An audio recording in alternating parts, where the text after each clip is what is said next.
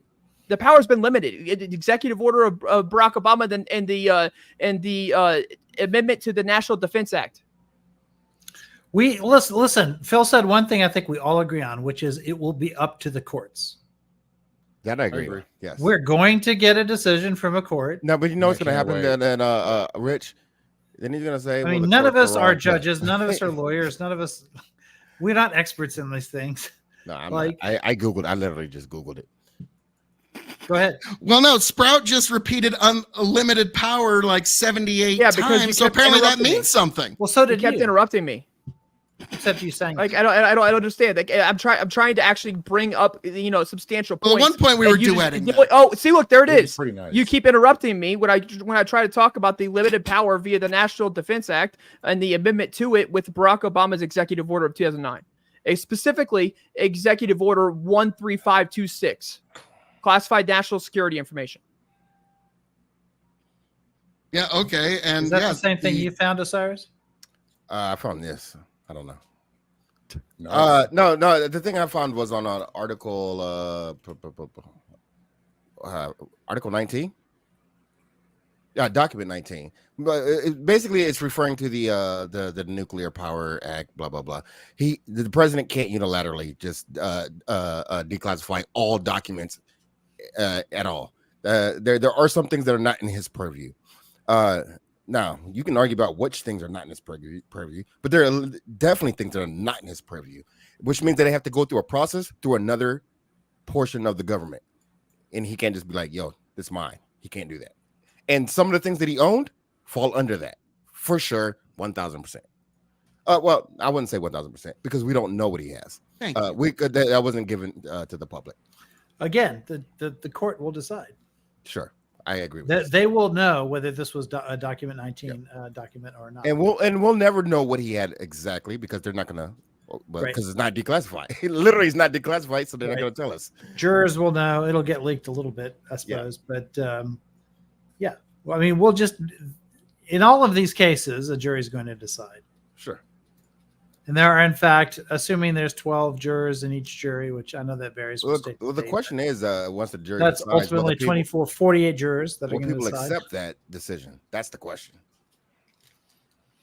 I mean, we're a nation of laws, so I mean, Bandit goes, interrupting. It's annoying, but it's valid as long as the whole stream doesn't come to a screeching halt. Now, I will say, Sprout, that was a beautiful duet, though. Like we'll have to do that again sometime. Like I was trying to get in sync with you, but it just didn't quite work out. Limited power, limited power. Yes. So like Fanatic did that to me once, and so I just started singing along with him. So are He we flipped gonna out and muted. talk about Menendez. I think we might have mentioned him I a still don't know minute what or happened to two Connor. at one point. Like Menendez instantaneously morphed into Trump somehow. Like when people think politicians who are criminals, That was going they to happen instantly go to eventually. We Trump. just got it out of I the way. wonder in the why. beginning. Yeah. So, like, all right, Iko. Yeah. What did they all find in this fucker's house? You said what they found. They found lots of bribes. And also in 2015, he was also indicted for lots of crimes. This was the Obama DOJ that went after him. And I wouldn't say they lost at court. It was a hung jury. Yeah, like it was a big case, and he should have gone to prison back then. And I hope he goes to prison now. But I'm just saying this is a big win for Garland. He's been going after. He did it just for you, Iko. Yeah, but keep in mind, like there have been a lot of Democrats that the Democratic DOJs have gone after. Remember Rod Blagojevich? There was the old San Diego mayor. Remember him, Lethe? Bob Filner. Oh yeah, Bob he Filner. was like corrupt as all get out, and I think it was the Holder DOJ that went after him and got him. You've got TJ Cox, which was somebody that they've gone after recently, got won indictments for. Like they're going after quite a few people on both sides of the aisle for corruption cases. And I think that's the way it should be, but for some reason it is not. And we're gonna have to live with that for some time until we do some soul searching. I mean, it was pretty normal. It was pretty normal under the Obama and Biden administrations. Bandit's going, wait, what the fuck is a win for Garland? This is so he can look, I'm doing bipartisan. This is, like I said, he did this just for Iko. He did it just for him. Yeah. Like, all right. Well, this was a guy I've been going after for a long time. And they went after the lowest hanging fruit imaginable. That's low hanging fruit. The senator from New Jersey. What a shock. This dude was enriching the Egyptian government. Yeah. That's why they got him, because he was too fucking no, he was dumb as fuck. You kidding me? He wasn't even subtle about it. So yeah, that's low hanging fruit. Same thing for Blagojevich, although luckily for Blago, he got a pardon from Trump. And some guy that was like keeping classified documents because he was on The Apprentice. He did an amazing job on The Apprentice. Yeah, so I guess maybe Trump will also give a pardon to Menendez in the end. I don't know. Some people just don't know how to crime properly. Yeah, nobody knows that. Most people don't know how to crime properly. That's pretty evident. Now, I remember a couple of years ago. Well, the people that we know about, no way. Once you do it right, we just don't know about. Going to get the nomination. Now it's looking a lot more so. Now, curious, honest to God, last time Menendez got off with a slap on the wrist, he's also like, he's also, yeah. It's. We won't get into that. There's also some accusations of some serious impropriety when he went to the Caribbean several years ago. Prostitutes and whatnot, yeah. And now we got this one. Does he skate again? Or does he have any favors left to cash in? Or is he actually going to have an actual consequence for someone in D.C.? This one looks pretty hard. I mean, this one looks pretty hard to get around. I mean, I can't see how a jury doesn't find him guilty, but we'll see. I thought he was going down for sure last time too. So, I saw on Twitter today, he was like, and I, as a brave Latino man, will not be stepping aside. Like, oh, okay. He's doing the last few claws on his way out. Like, no, he's trying to grab any little fucking twig on the way down. So we'll see if he can stay in, but I don't know. Like even me, I'm like, dude, you weren't even subtle about this. Like what the fuck? Like $500,000 cash in your house? Like what the fuck? Like what? Are you out of your fucking mind? Like, right. They just raided Trump's house, okay? Like, are you out of your fucking mind? Like, oh my God. And so, like, Sprout, did you hear about this at all today? No, I didn't. Did you hear about Lauren Boebert? Nope. Yeah. Just for reference. Oh. Nope. Listen, now I spent the entirety of today just relaxing. I mean, Boebert, that's it was just the first day off I've had in a while, hilarious. so it's just a lot of relaxation and do psychological thing, really. Nice. Now I will say, when it came the Boebert thing, it's like, okay, within 48 hours we got footage of Boebert doing sex acts in the theater in front of children. Still don't have the Epstein And client vaping in list. front of a pregnant Still woman. don't know who brought the cocaine to the White House, but within 48 fucking hours, we had this out, man. Like, still. Did I like, not I'm like, just say some people don't know how to crime properly? Well, she was in public. I mean, she was, come on. I mean, they don't know that there's cameras like Exactly. She was at not those big, criming like properly. swanky theaters and stuff. They're usually looking for people like who are on their cell phone and shit. But this time around, they caught a little bit more. Oh yeah, they did. I followed Bobert because Wait, there's I'm a jealous. video now. There's a video. Oh of this yeah, now? yeah. Oh yeah, there's a video of her performing. She sex had acts. she had her tits out, and he was groping on him, and she started stroking his cock through his pants. There, I said it, Ike. And- You won't get in trouble. And I there's know. children all around them, like in front of children. Like this is actually Now, this is a dark actually theater. crime. They Like, thought they were private, so like Uh, I understand that. So. this is actionable if somebody wants to go after her like criminally for like she could be declared like a sex criminal at this point, like, and have to walk around and tell everybody where she lives and shit. Like those laws are designed that way for a reason. Well, I'm gonna highly doubt that. That seems. I would be very shocked. if it Possibility, went that not a far. That's probability. grooming behavior. Ooh. The only thing I'm That's a seeing little online. far. The only Like, thing I get I'm your seeing, politics, but that's a little far. The only thing I've seen on the video is her vaping and arguing. But like I'm pretty sure like Well, on most network of this- television they wouldn't show the other stuff because it was a little too graphic. where's the But you actual can- video? You all over Twitter. You can find it all over Twitter. Oh, I was okay. about to say, I'm shocked you haven't seen it yet. Like that's Yeah. actually kind of unto Listen, I itself. told you I'm taking today off, and the news cycle for today hasn't hit me yet. So Oh, this is a week ago. This is old. the video Yeah. came out a week ago. Yeah. Oh yeah. Yeah. Steven, this is Yeah, man. politics. There's nothing but double standards all the way down. No matter where you look. Yeah, it's not like they went after Anthony Weiner or anything. Well, okay. Whoa. I think it's fair that they do to her what they did to Oh, Anthony shit. Weiner. I think it's fine. Wow. No, I, Yes, I bro. see it now. Yes, bro. Yeah. This Yeah. thing happened. I wasn't She gets- vaping. Oh no, you were doing a lot more than vaping, man. She Yeah. goes down. She goes down. She's like, "Where is it? I gotta find it." Oh, there. Okay, there you go. Yeah. Aren't you somebody's grandmother? No, stop this. A bigger scandal for some people was that she was dating a Democrat. That was a She's now Democrat. disavowed. Yeah. I don't know if we can forgive it for that. That's shit. But like, I was about to say, like, by that standard, Let's like, be honest though. there's a Let's be lot honest, of though. people that like. So any nudity in public to you should be tried on that. No, I think we should just be consistent. If you're going to say that somebody like a drag show,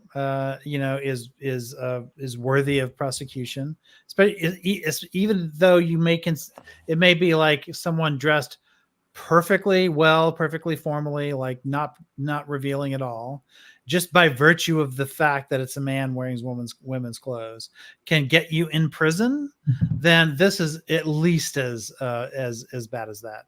And I would consider like considerably worse because I don't have Politics. How fucking uncomfortable would you have to be the person sitting next to that? Because the person I know, Yeah. I know movie People theaters are told her dark. to They're not cut that it fucking out. dark. They're not that fucking dark. Yeah, people told her to cut it out, not the sex stuff, but like when she was vaping or whatever. And she turned around and cussed them out. No, I'm talking about the sex stuff.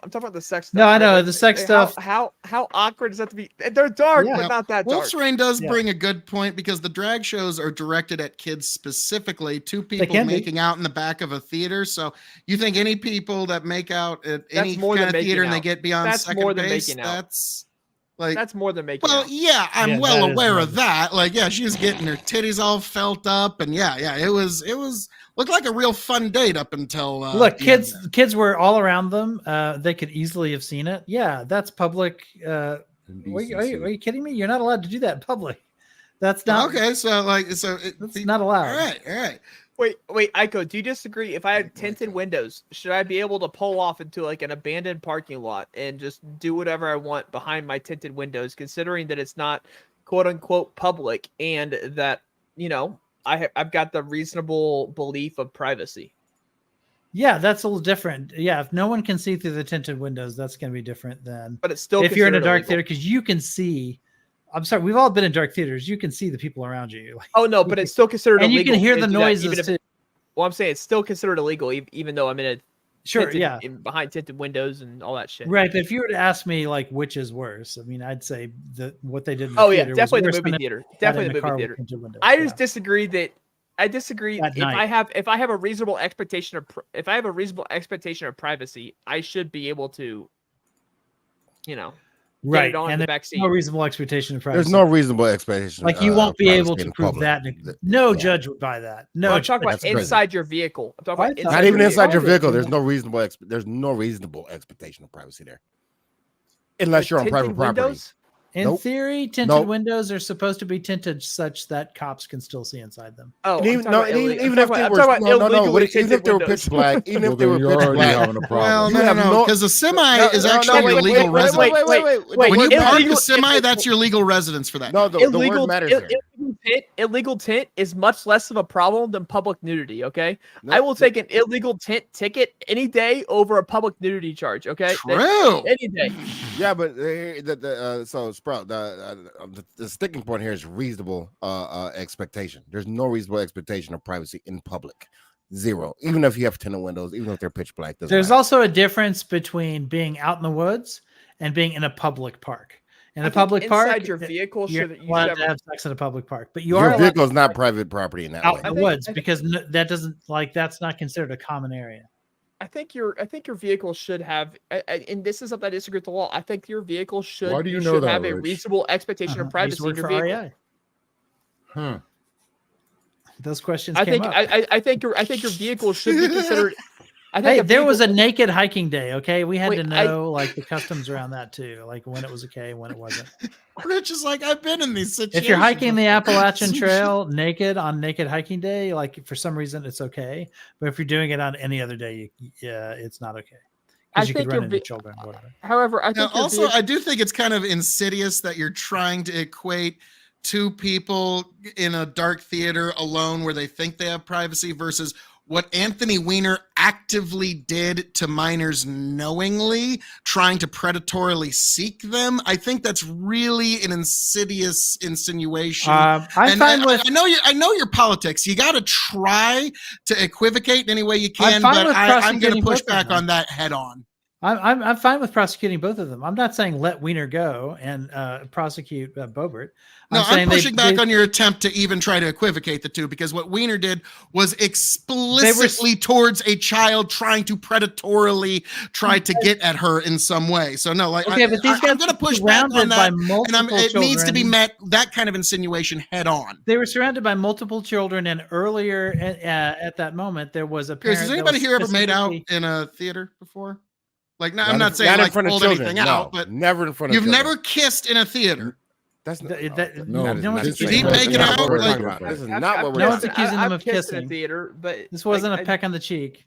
This was this was potentially I've- third base. I've made Like- out in a theater, but I've never like started grabbing boobs or had her grab my dick. Like I've never done any of that, but I've made out in a theater. But like it wasn't like a packed theater like this appears to be. It was like it was a very like limited amount of seating. Limited seating theater, and we were in the back, so I wasn't overly concerned about it. Yeah, it's not like they're up in box seats or anything. Phil, you don't like think that. this is appropriate behavior in front of children? Surely. This is not something I would do now. No, that's not the question. Feels like You don't feels think like this this is is what appropriate feels like this is behavior, what I do every Saturday. Say What are you that. I talking just What about? you about gonna it. say? Like, I'm a fucking man whore. You kidding me? Like, no, I'm kidding. Like actually, since I started attending church, my man whoring has gotten a lot better. Okay, No, Like, this is I not will say appropriate to do in public, especially if there's children that might be in line of sight. I think there's children And in one front of child them. was pointed Like, out what to about her the dad. other I just want children? to answer that Here's the question. thing. Jeez, I man. will at a movie give my date a deep, passionate kiss. That's Okay, fine. I'll put Nobody my cares. arm That's around not her. what this was. We'll get very close. That's It'll great. be a very intimate moment, but nothing's coming out. Okay, So like this is that's for later in the night. So this is Okay, inappropriate behavior, right? In public, in front of the line of sight of children, right? I would say I will say it is distasteful. Okay. Yes, I It's will. inappropriate. I'll take that. Fuck it. Jesus. Like I'm sorry, it's I'll like take it's it. as good as I'm gonna get. Yeah, So like I'll take that. Fuck it. and so yes, it's distasteful, not something I would do. That's for later in the date. But It is inappropriate. it- You are in it's public. ill-advised. Yes. You are in public. If there are parts that come out, that's public nudity. It's inappropriate. Even legally considering it, it's inappropriate.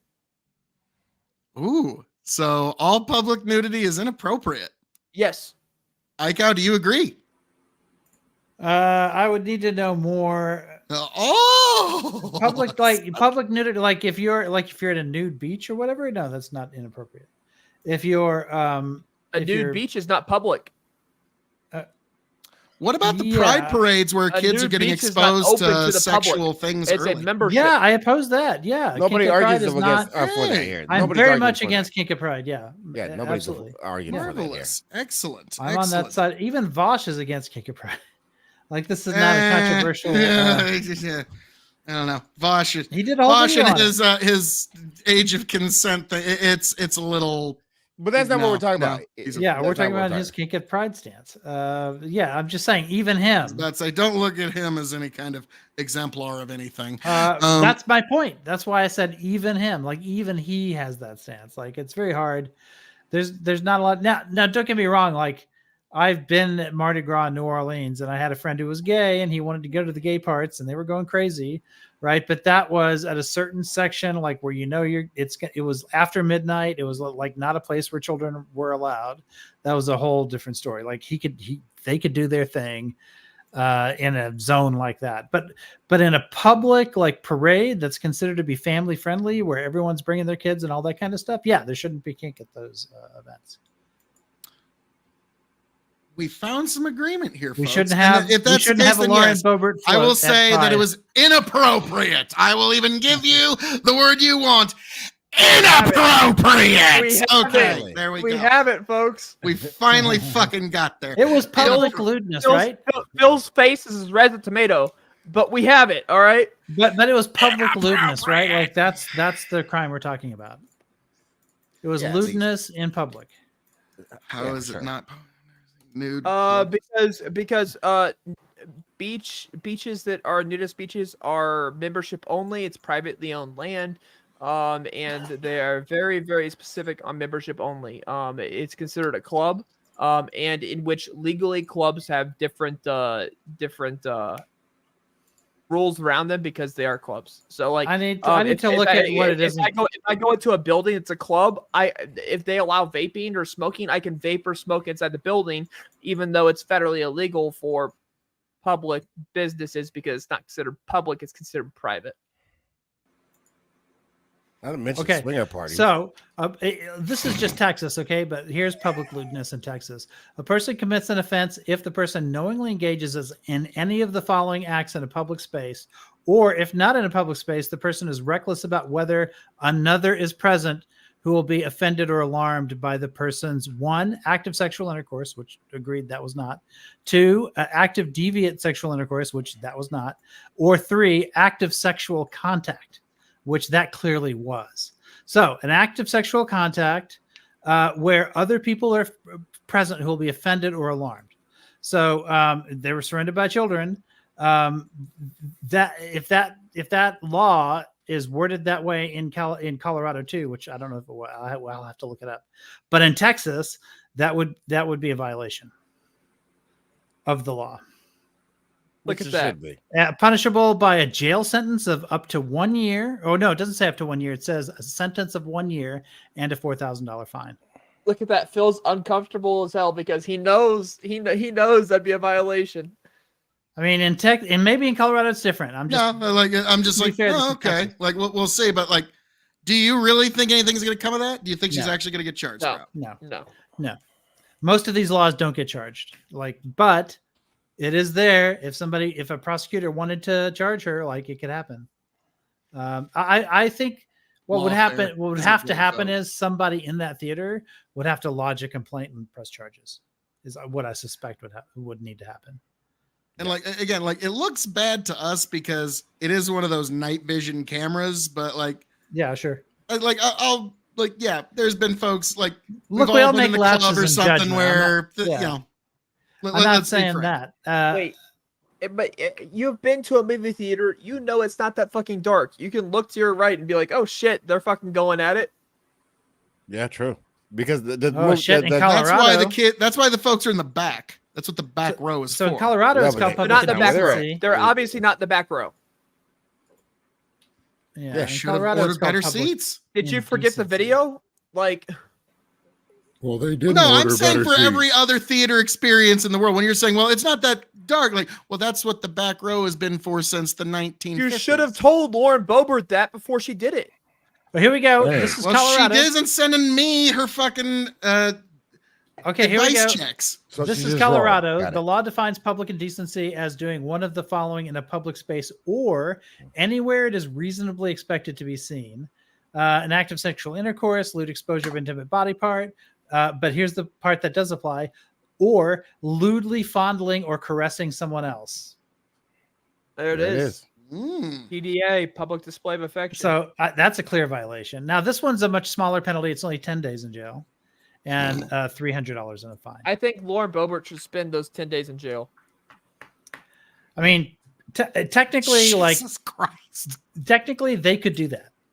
I mean, that's Lauren Boebert should spend those 10 days in jail, and that would get her. if you believe in law and order. Guaranteed. If you believe that the Guaranteed law she'd get should always reelected. She be spent 10 days prosecuted or over whatever, that. then sure. Now, again, I don't think that's going to happen. Probably because there's nobody who's going to press charges. Phil. I'm gonna say the left has become the real Puritans, folks. Phil, Yes, if man. Biden had done this, you'd be calling for him to spend the 10 days in jail. Just Oh, say, yeah. give Look him how many give her- pictures of- No. If Hunter Biden Biden's cock and his leak wife go around. were like No. caught, Not Hunter, if Biden Hunter, is what? Hunter. Oh, Hunter, like, fuck, who knows? If Hunter, but like- Hunter's cock has been on the congressional floor now, thanks to all I'm saying is, if Marjorie Hunter Taylor did this, Greene, you'd who, say. by the way, he is not should spend the complaining 10 that days there in needs to jail. be decency and decorum. She's complaining No, about. I've never even suit. pushed for drug charges against Hunter. Actually, it's just I just want the corruption charges and the bribery, and we need to look into the joint checking account between Joe and And Hunter. if Hunter that's what did we're gonna this in a find. movie theater, you would add in public Is there a decency to joint the checking charges. account? Yeah. Actually, Hunter actually admitted to there being a joint checking account in 2019. So Joe and All Hunter actually do have a joint checking account, which Guys, is as much documented. as much as I'd love to stay here, my wife is now in my office reminding me I have to go. So Yeah, I have will go talk to y'all soon later. myself. Peace. Peace. Might sure stream you- again on Sunday. I'll send you an invite. Okay, Put on sounds a good. jacket and tie then if you go out with your wife. I'm gonna And dip this just as well. you're leaving, Gonna we get blast one you right guys. here. Hey, Bandit, how's Oh, it I'm going? irreplaceable. Doing all love right. y'all. Good night. Peace. Oh, you're So- later. I want to push back on the whole Lauren Boebert thing. All right, one, Someone already pushed back on Lauren Boebert. yeah, but it is. all right. Sorry. So Sorry. there's a couple of You're a things that technical leftist. everyone's assuming with it that Mhm. I think drives a difference.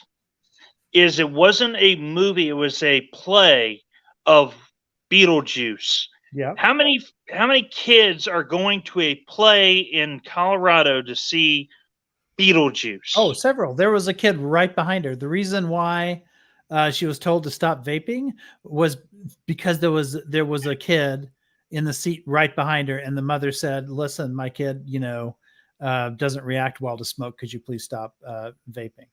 Okay, all right. So there's another part. Is I think there's a conflation between the vaping aspect and the sexual. Right, but that same kid was there during the sex. It's not like the kid left and then. But and I mean, only all right, then- hold on. Wait, you said the kid was behind them. Yeah.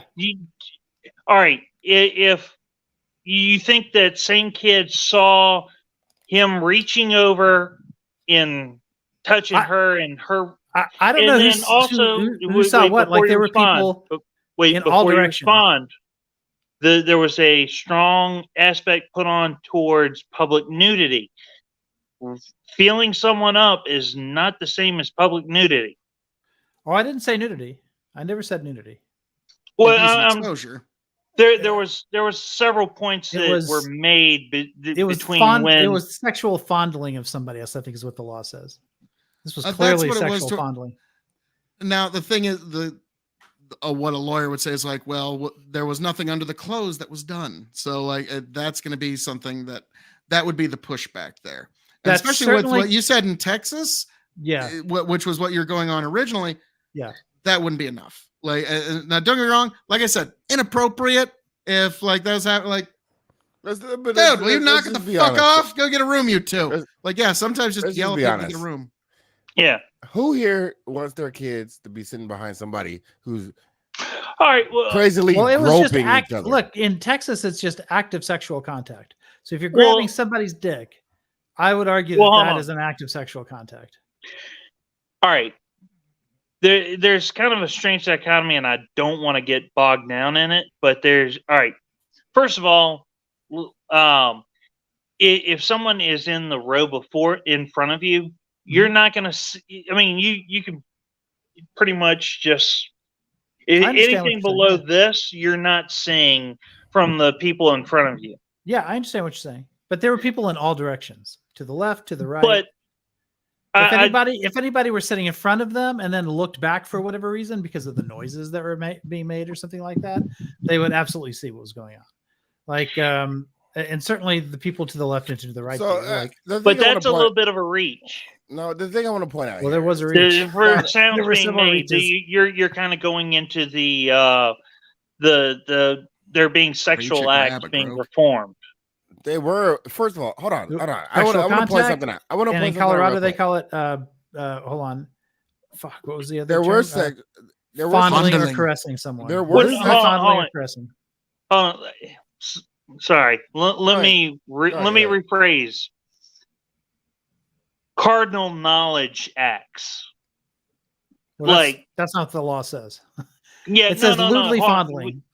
That's the point I'm trying to make is there's a difference between the sound that's made from grabbing a titty and,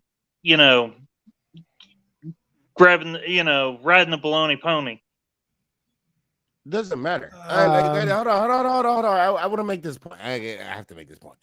This would not be a topic of conversation. This is the top level content you come to this podcast for. Yeah. Grabbing titties, you're riding the baloney pony. Let me put it this way. I don't think any of you would want your kids sitting next to that. This is what I'm trying to get to. This would not be a topic of conversation if everybody or anybody was being partisan. Obviously partisan. This is ridiculous. You don't want your kids in a theater after 1 row down or 3 row down or 10 rows down where they're literally groping each other, titties out, all the weirdo shit that's going on with this shit. This is the entire thing that people, to Rich's point, this is the entire reason that people complain about kink stuff and stuff like that, where maybe the child isn't literally there, but they're in the purview of that thing. It doesn't matter. They could see it. They couldn't see it. Doesn't matter. You shouldn't do it. You should not do this. And and I'm going to appeal to Christian values here. Not being a Christian, but I'm going to do it. You should not be doing this weird shit in fucking public. Absolutely fucking not where there's kids around. Now, if you want to go to a new beach, you want to go to a swinger party, you want to go to your bedroom, I give no fucks. I don't care what you do. If you want to have a clown in your bedroom who does jumping jacks and backflips, fantastic, but not in them fucking public. And I don't know why we're arguing this point. It sounds ridiculous to me. I'm sorry. Okay, go ahead. Bandit sorry, we're about to get a hurricane and the rain was starting to come in.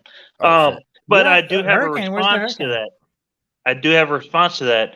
Is the reason why this is a story is not because the acts that were actually happening, but because of who she is. Let me put it this way. Oh yeah, I agree. I agree because she's somebody who has based her career in part in judging other people for being for this sort of thing, like the way especially her attacks on the queer community.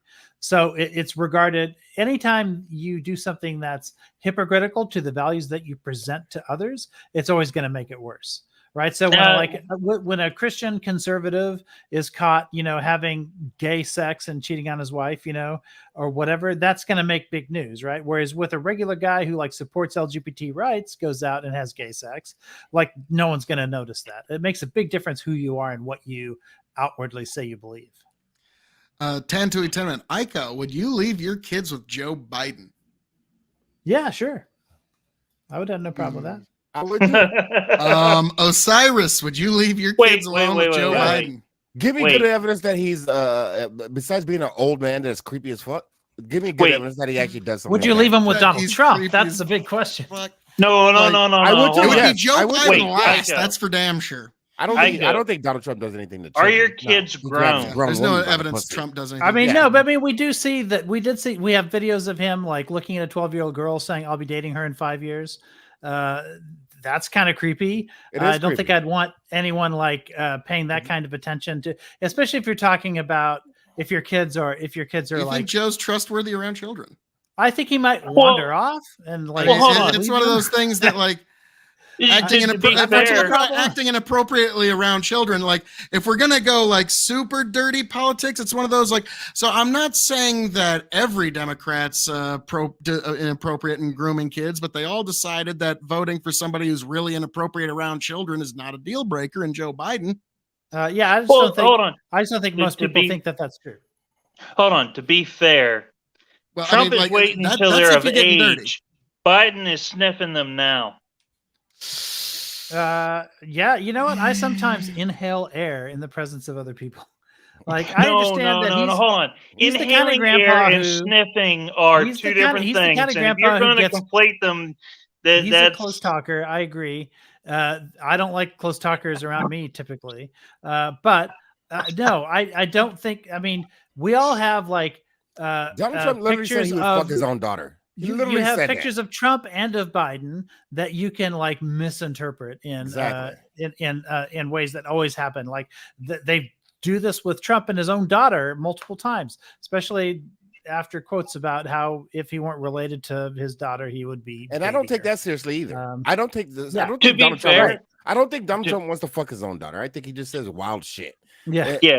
Like I said, I agree. To that point, to be fair, I think that's a fair assessment. I just.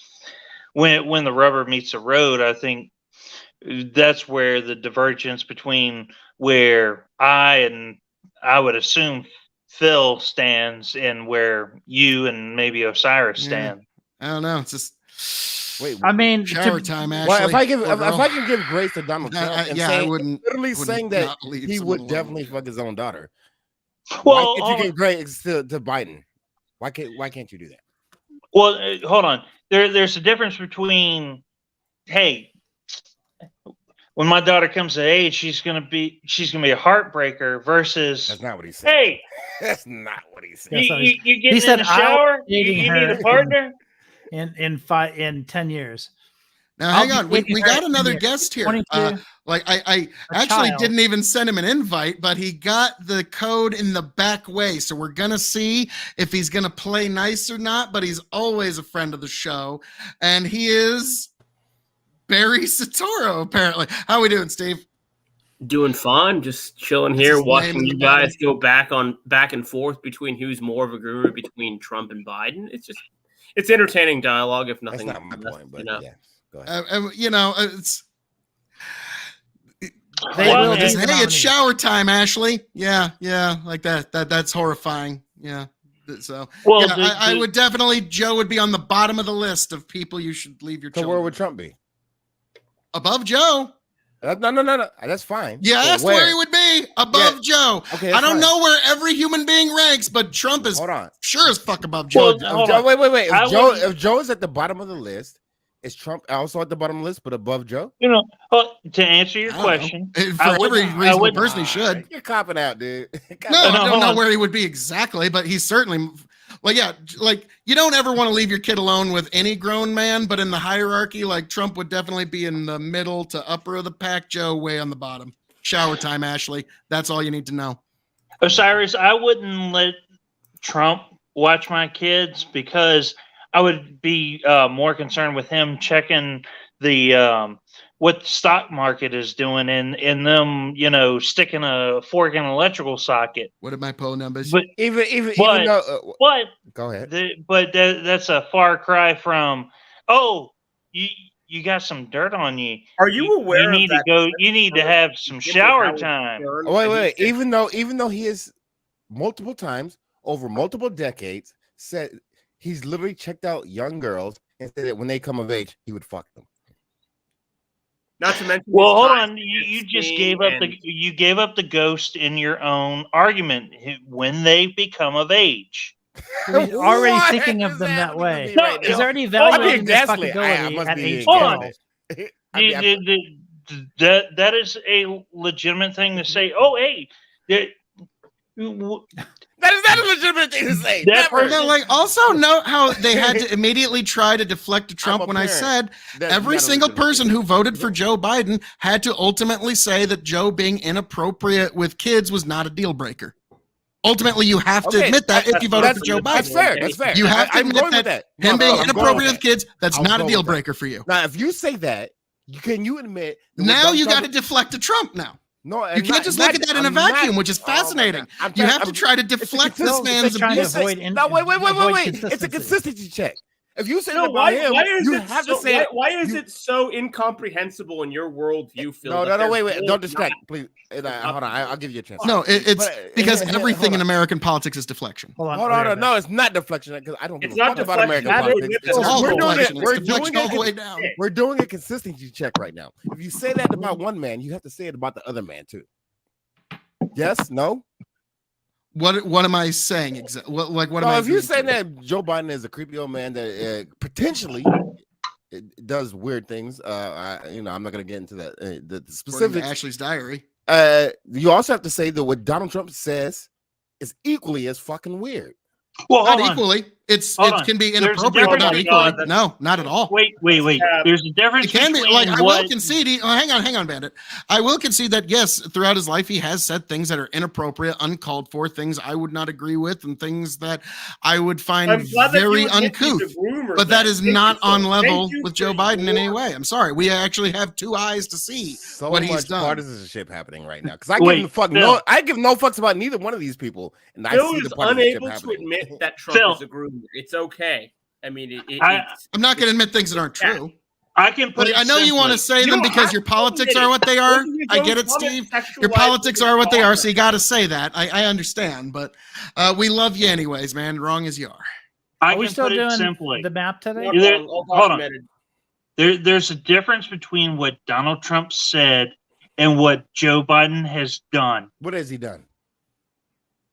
There's claims of the whole shower incidents with his daughter. I mean, there's a difference between when my daughter becomes of age, she's going to be a fucking heartbreaker. She's going to have them waiting in line. There's a difference between saying that and being like, "Hey, little Ashley, you got some dirt on you. We need to get you in the shower. We need to get you cleaned up. You need Daddy to help you clean up."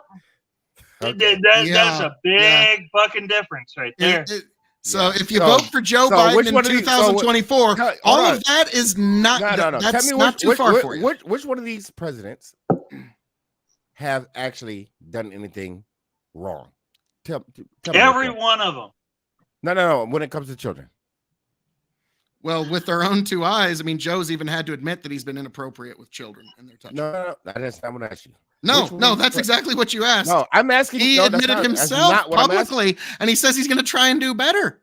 Which one of these presidents has done anything wrong to a child? Tell me, which one? Obama bombed children that were American citizens. That's fair. Okay, but we're not talking about Obama. Let's not talk about this guy. Hold on a second. Can I answer that one?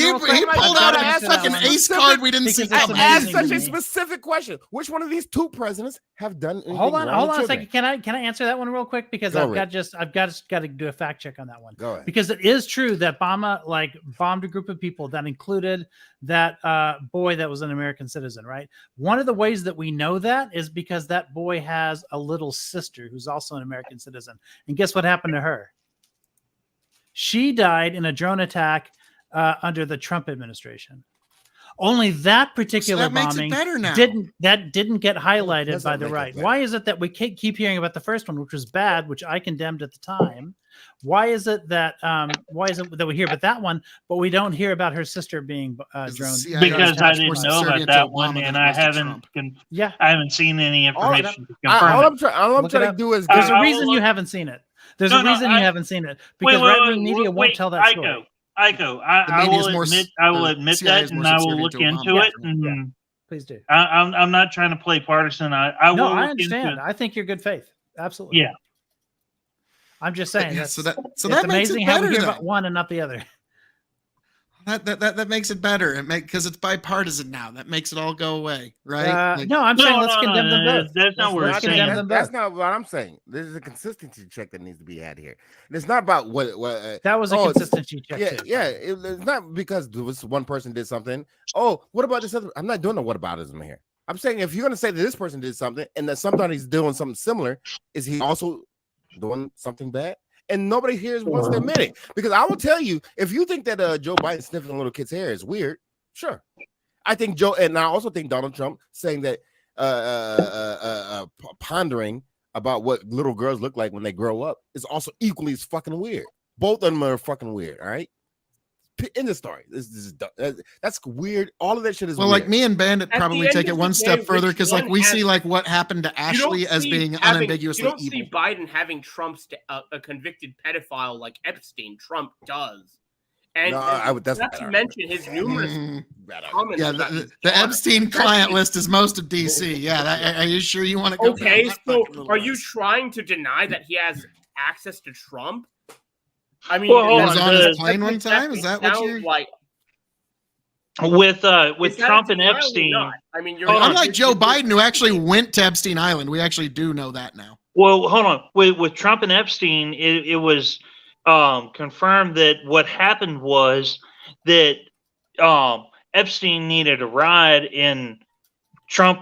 This was early on before what we knew about Epstein was common knowledge.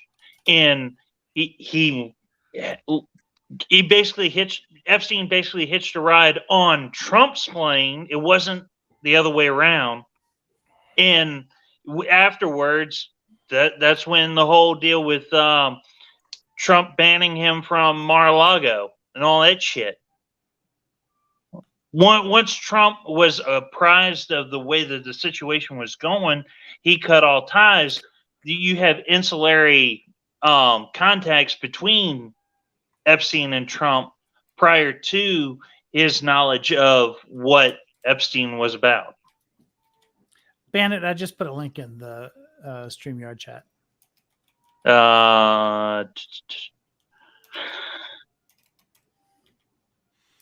I'm actually just pulling up an image here while we're all looking up some stuff, and I'm just curious because we're wondering about are things appropriate or inapropos. So, is all this appropriate? I was hoping for Hunter Biden's cock, frankly. Sorry, I want to keep streaming.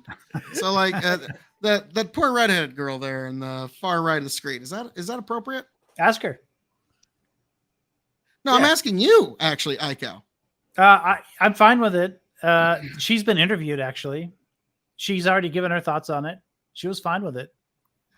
What is he do? What is he doing? Like what is he doing? He's like getting into them and sniffing. He's whispering in her ear, and he's getting closer than by the camera angle. He's getting closer than what some people likes. I don't personally. I'm not a big fan of close talkers either, but that's what. There are plenty of people I know who are like that. Yeah, for sure. It's they uncomfortable. Totally okay. You know what it is? It's uncomfortable. Ask her. No, is she totally okay? Yeah, her parents fucking said you will say it was fucking fine after. No. Jesus, man, I'm sorry. Body language reveals. No. As a parent, I would say it's uncomfortable. Picture's worth 1,000 words, man. It's right there in front of your eyes. What it is not. It is. You're gonna believe. You Ike Rich or your own lion eyes, folks. There's plenty of pictures that Trump complains about that he says are unfair pictures that were made from him that made him look bad. He actually likes to demand another deflection. You can't talk about Biden without No, I know what I'm saying. No, it's just a consistency you can't do check. It's a But to be consistency check. Do you fair, think? No, it's a can we do a deflection. simple Is this Google search appropriate? and pull Consistency and check. have a Yeah, whole fine. page Ike, do you, of those pictures? I mean, Osiris. like we Sorry, can you with two look so Biden? much alike. Osiris, is this appropriate? Which one? This picture that's being highlighted right here. Nah, not appropriate, but appropriate in which way? Like you're making a vague statement. Is it sexual assault? Is it harassment? exactly. Is it something like that? Yeah, that's what I mean. EOD, Or is he an annoying close talker? Like No, those are that's sexual that's the harassment. range. All right, hold on, real quick, just Osiris, before you answer. I've got to push back against the whole close talker because he's not talking, he's kissing. But I'm not going to go full bore and say that's straight up sexual assault. Now, it blurs the line. Now, depending on some other extenuating circumstances, I think that could be sexual assault. I mean, if it was someone else in a different place, different time, that same act would be considered sexual assault.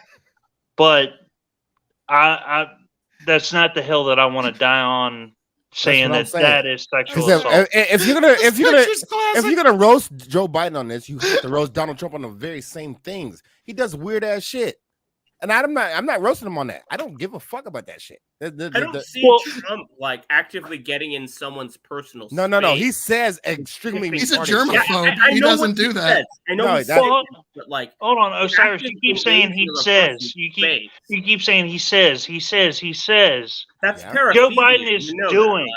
That's not the whole point. So do you think that it's not extremely inappropriate that size little wait no hold on, let me finish. That's a false equivalence. No, it's not a false that's a false equivalence to say because I promise you I'm not gonna make it personal. But I think it's a unique paraphilia to Biden. No, hold on. Do you have kids? Or do you know kids? Children, you have nephews, nieces, whatever. No. This doesn't just blur the line, says Wolf Rain. This is what I'm saying. Rubs it vigorously. You would not want somebody saying that what Trump says about kids to your kids. You would never want that shit. That's crazy. But again, that's something that he said versus something that Joe Biden has done. Joe Biden has done no sexual Interesting. assault. Wolf Rain goes, do you have any video evidence to support the claims about what they claim Trump said about girls? Because it's on YouTube. Yes, we do. It's on YouTube. Hold on, I can find. I'm so glad somebody asked. Yes, come on. That's great. You're acting like only Bill. Osiris has yet to do a full quote of what Trump said. Oh, God. I mean, evidence of Biden doing this over and over again. EOD, send it to me in Discord. Okay, for some reason I can't get the links from you. Anyway, what were you saying? By the way, hey EOD. Hijack. But listen, rewind that. Here it is. It's in the StreamYard chat. You can't ask me if I did a full statement of what the Trump YouTube said. videos in the StreamYard chat. I literally keep bringing up fucking evidence of what everything that happened before and in the previous conversations, and nobody cared about that. So come on. Listen, and if you want me to do it, I will do it. I will bring up. Why does no one want to admit that this is like a paraphiliac thing that Biden is doing? Like, this is a weird tendency that he has to do with women. Like, I mean, like Trump may do the same thing, but it's not documented like in the case of Biden is. I'm willing to. There's just as many pictures of Biden doing this to men as well. Like he gets very, very close to people. Part of it is Trump's also a huge germaphobe. Yeah, like that's another thing. Like, so you're not generally going to find the same level of contact with that's anybody. True, but you would also find that he's also his boundaries for dealing with women is very loose. You'll find plenty of that. You will find plenty of that. But did you see the video that was requested? Oh yeah. Like it was somebody not on screen. Like, I'll be dating you in 10 years. Oh, no. It was a 10-year-old girl that was going up the escalator that he was talking about. I'll be dating her in 10 years. Yeah. Are you telling me that's not weird? Well, no, I heard the clip. I didn't see anybody he was with in that clip. It was just an audio clip. I'll be dating her in 10 years. Let's just say it's true. You do not. Yeah, that's fucking weird and inappropriate. Yeah, that's inappropriate if it's true. Okay. Obviously. Bandit is back. How we doing, Bandit? Yeah, sorry, I hit the wrong button. It kicked me out. Son of a bitch. But yeah, I'm sorry, but you got the link you asked for too, So- Bandit, right? About the sister. Yeah, I've got that in a second page. It's just I'm on a phone right now, so Yep. it's one of those things where it's like I have to look at it later. It's one of those But things it is Glenn Greenwald. I take your word that it's. But no, like what I do have to say is, if you do plan to vote Joe Biden in 2024, I would highly advise against it. There's much better candidates, like me, for example. You are pretty much stating to the world that this is not a deal breaker for you. No, what's Phil, I would rather this vote is you not a over deal Trump, 100%, because I know you're not gonna say weird shit about kids either. Between both of these candidates, because Trump is absolutely disgusting, and you can say the same thing about Biden. I've never heard you say these things about kids at all. So you know what? You probably would be in this regard. You'd be the better candidate, 100%. This is true. Okay. But no, like I'm just saying, like, now, Iko, politics is gonna get this dirty next year. It's gonna be no more dirty than 2020, but yes, I mean, no, it's gonna get dirtier than we've ever known. And other than maybe like Civil War era, this one's different because both people are fighting for their lives at this point, because the DOJ seems determined. Like, I don't think in the end, I don't think he's actually going to, but they're trying as hard as they can to put this man in prison. And Trump straight up said, if he gets elected, he's going after Biden. So both of them are fighting for their fucking lives in this election. He already made that promise. He said if he got elected, he'd. This is a Trump that doesn't have to face re-election. Yeah, but the problem two different worlds, completely different worlds. This is Avengers, Infinity Wars versus Endgame. He still has to deal with court processes and the requirement to prove things when you make accusations. He went after the DOJ hardcore when he was president. He was furious at Sessions for recusing, if you'll recall. And then when he replaced Sessions with Barr, he said, you've got to get Hillary. That's your number one priority. You've got to get Hillary. And they could never do it. They couldn't do it. And Barr actually tried. Sessions knew that he didn't have the goods, and so he just recused. But Barr actually tried, couldn't get it done. But that was a key campaign promise. If I get elected, you're going to be in prison. That's what he told her. So yeah, it's no different. Hold on. Trump was always going to put his if he was in charge at the time, you'd be in jail. Outside of that one instance of you'd be in jail, he never. Well, yeah, you're right, Bandit. He never actually. I was trying to smuggle something in there. He almost got away with it. There was the locker up chance that was constant throughout the campaign. But that's the chance that he repeated and encouraged. But that's the exact same as policy. And everyone would be like, lock her up. But he would point out some shit that she had done, and they would all be like, lock her up. And then he would say lock her up as well. But also on top of that, there was the kangaroo court at the RNC. Remember that? Chris Christie standing on the stage saying he would say some random shit, and then he would say, "Is she guilty or not guilty?" And the crowd would shout, "Guilty," because they were the kangaroo court, right? Well, they were the ones to be that were perfectly honest, outside of the purview of court whether or not she was guilty.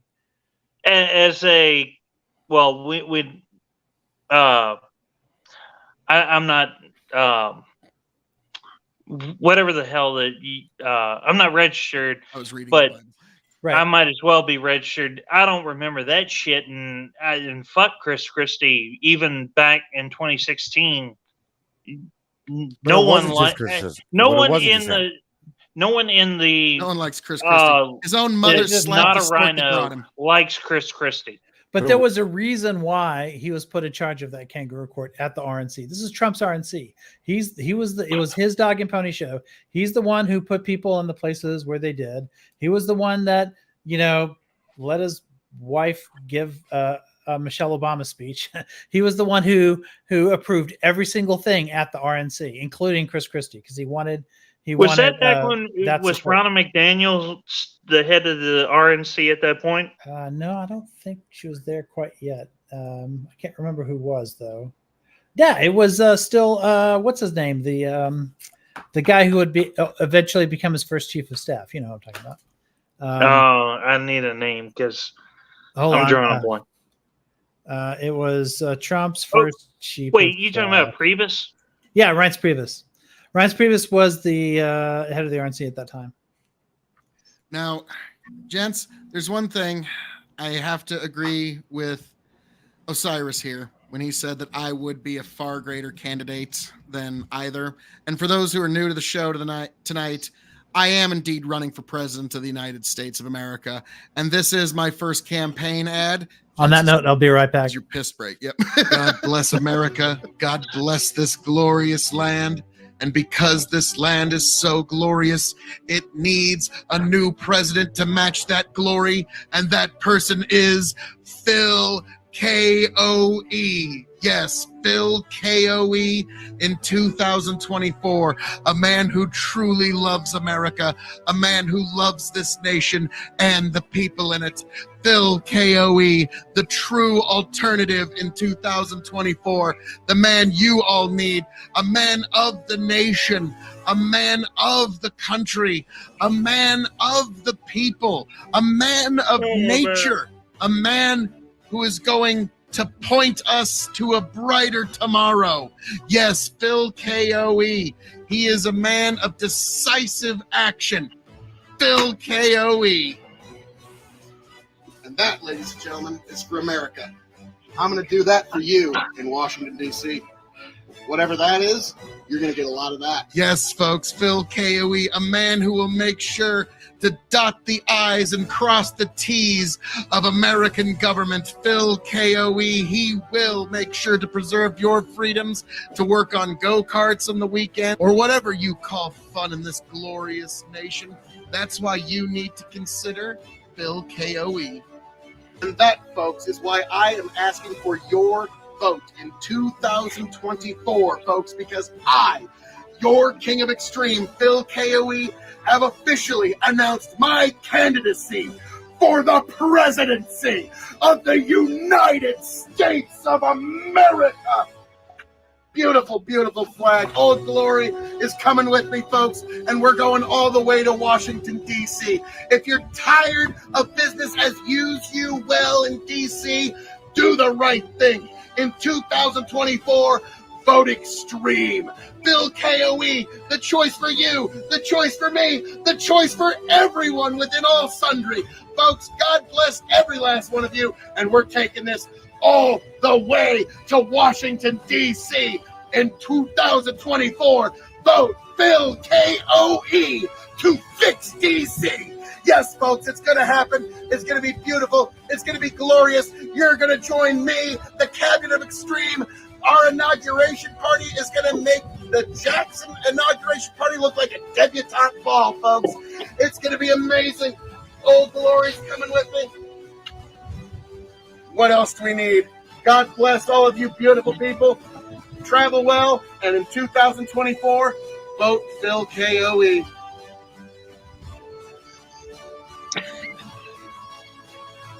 It's beautiful. We've all grown. It's glorious. That last second move on Chicken where he's... Yep. That really made it. Chicken, like, my brother Brad, he says, Chicken's face is like, guys, there could be a series of events where this actually happens. Oh, my dear holy God. Oh, sweet Jesus. And so, yeah, it's beautiful. It's beautiful. My next campaign ad, Chicken's going to have great to ad, President Phil. Thank you. Future President Phil. Yes. And then when I am elected president, I will have unilateral authority to declassify. Go for it, man. I'm sure there's probably thousands of things we're not supposed to know about that you would reveal. So go for it. Oh, fuck.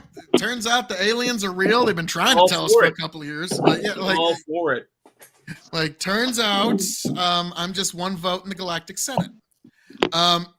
Now, Osiris, you'll like this. I informed Stephen that when I am president of the United States, I will have unilateral authority to declassify. And so I'm going to declassify a lot of the JFK stuff and anything we got about aliens. That's That's a big one. Only Mr. Bill asks, who will be my VP? That is a tough one. Like for a while, I was considering The Rock, but he's persona non grata now. So Mike Pence is out. Oh fuck! Are you kidding me? Mike Pence might be the fucking dog catcher, or no, he's the guy that scoops up the dog turds. Okay, under my administration, he's not even dog catcher. Okay, I told Crowdsource Politics he could be my chief dog catcher. No, so hold on. Mike Pence's job is making Johnny Quest a thing so that he can become Race Bannon. Yeah. Now, honestly, Mike Pence has no friends. Like, if he had real friends, he wouldn't be doing this. Like, Steve, curious, you're like, you're a little bit outside of the political bubble. Other than like you pay attention, but like you're not like in it for sport. Like, does Mike Pence inspire anything within you? No. Why would he? Exactly. Like, yeah. Like, I've never met a single person that says, "Oh yeah, I'm fucking voting Pence." Totally, he's my number one. Like, so I don't think he has any real friends that actually will tell him, "No, that's a bad idea, man." He's from an insular, super religious bubble. Like, I mean, he gained aspirations due to his connections, not because he inspired any political clout per se. You know. The only inspiration Mike Pence gives me is to put out fly traps. True. Now, only a Mr. Bill says the only contender Pence could beat now is Marianne Williamson, baby. I love her. She's insane. And if it was down to those two, fuck, I don't know. Marianne Williamson's just insane enough that you know what kind of shit you're getting with Pence. Might even consider a Williamson vote. That's how much I am not a fan of fucking Pence. Okay. Well, yeah, fuck that guy. So Marianne Williamson is going for the Ian Crossland vote. What was that, Steve? Couldn't hear you. I said I would think you would see Marianne Williams as inconsequential, but yeah, that's just my thoughts. Well, that's what I love about her. She's 1,000 miles out of her goddamn mind. Okay, like she is just like I love her. I want her to run in every fucking election because just the things that come out of her mouth make no sense, and I love them. That's what I'm saying. She's going for the Ian Crossland vote. Okay, now curious from Tim Cass. The guy on Tim Cass said he's got the friggin' way out there takes. Okay, so I don't watch Timcast religiously, but so you're telling me that Timcast has its own Eddie Bravo? Okay. Yes. Okay. All right. Good to know. Well, damn, I was just gonna ask Steve a question, but now he's taking off. Well, actually, Bandit, you haven't done this on air yet. Osiris has, Iko has, I have, and I'm gonna ask you, sir. 3, 2, 1 ranked choice voting from your third favorite, your second favorite to your number one favorite. Who would be across all Republicans, Democrats, and potential candidates? You can even throw The Rock in it there if you want. Like, fuck it, you can go from left field. All right, so third choice, I'm gonna go with RFK, even though he's had a couple of anti-2A takes. Yeah. But it's one of those things that his wanting to shatter the CIA and the security state into 1,000 pieces and scatter them to the wind. That's got enough to at least place him number 3. Number 2 is Vivek, just because he's saying all the same things that Trump is. He's about my age and doesn't have the grab him by the pussy take. Number 1 is obviously Trump, because fuck, if he gets back in there, he's got an axe to grind with everyone that has been employed in DC for the last 5, 10, 15, 20 years. Question. All right. Even the Republicans? Yes. So if that's true, then what does he get done if he beefs with everybody? He has the He goes after everyone, in much like a a canon movie film, they go after him, his family, and he just ends up going after everyone. Okay, And, so what does he get done though? All for him going after everyone. So you don't care about him getting any legislation done? I would actually prefer that. No legislation gets done. That actually legislation gets eliminated, because I'm a small the closest you government can get person. is stop it. So, like with Trump, it's stopping the growth is basically as much as you can hope to achieve. And the other thing is, it is the bull in the china shop that DC deserves, because whether you like to admit it or not, the executive does have a tremendous amount of power, and the MAGA voters have put in just enough of their own into just enough positions of Congress that he's got the sway he needs. No, wait, hold on. So what? I'm trying to understand this. I'm genuinely trying to understand this. Are there any issues that you feel need to be processed by a president? There are issues that can be processed through what is already in place. Let me put it this way. There is no new legislation that needs to be put in place to do what I think needs to be done, but to boil it down to a single statement, in my opinion, government should fit in the box that it fucking came in. Here. So, like it or not, like I said, Osiris, it's the thing that's going to be really hard to resist is in 2024, more than anything, a vote for Donald J. Trump is a vote of no confidence in the United States government. And that's going to be irresistible for millions, tens of millions of people. Do you not think we need to fix the border? Of course I do. So if you just blow up the store, how do you sell anything? Well, border protection is a core aspect of government. If you don't have borders, you don't have a government. Should border protection be small enough to fit in a box? Yes, because it because it can be done with what is already there. As a matter of fact, it could actually be done with less than what is in there if you actually let the people do their jobs. I'm trying to Don't you want the wall? You can have a wall. You can have a wall, and it still be a smaller government because a small wall, like a 2-foot wall. Hold on. I'm memeing. It was going to be 30. We're making it 27. Good memes. But hold on, I got a real question. So, but this is the contradiction that I'm having an issue with.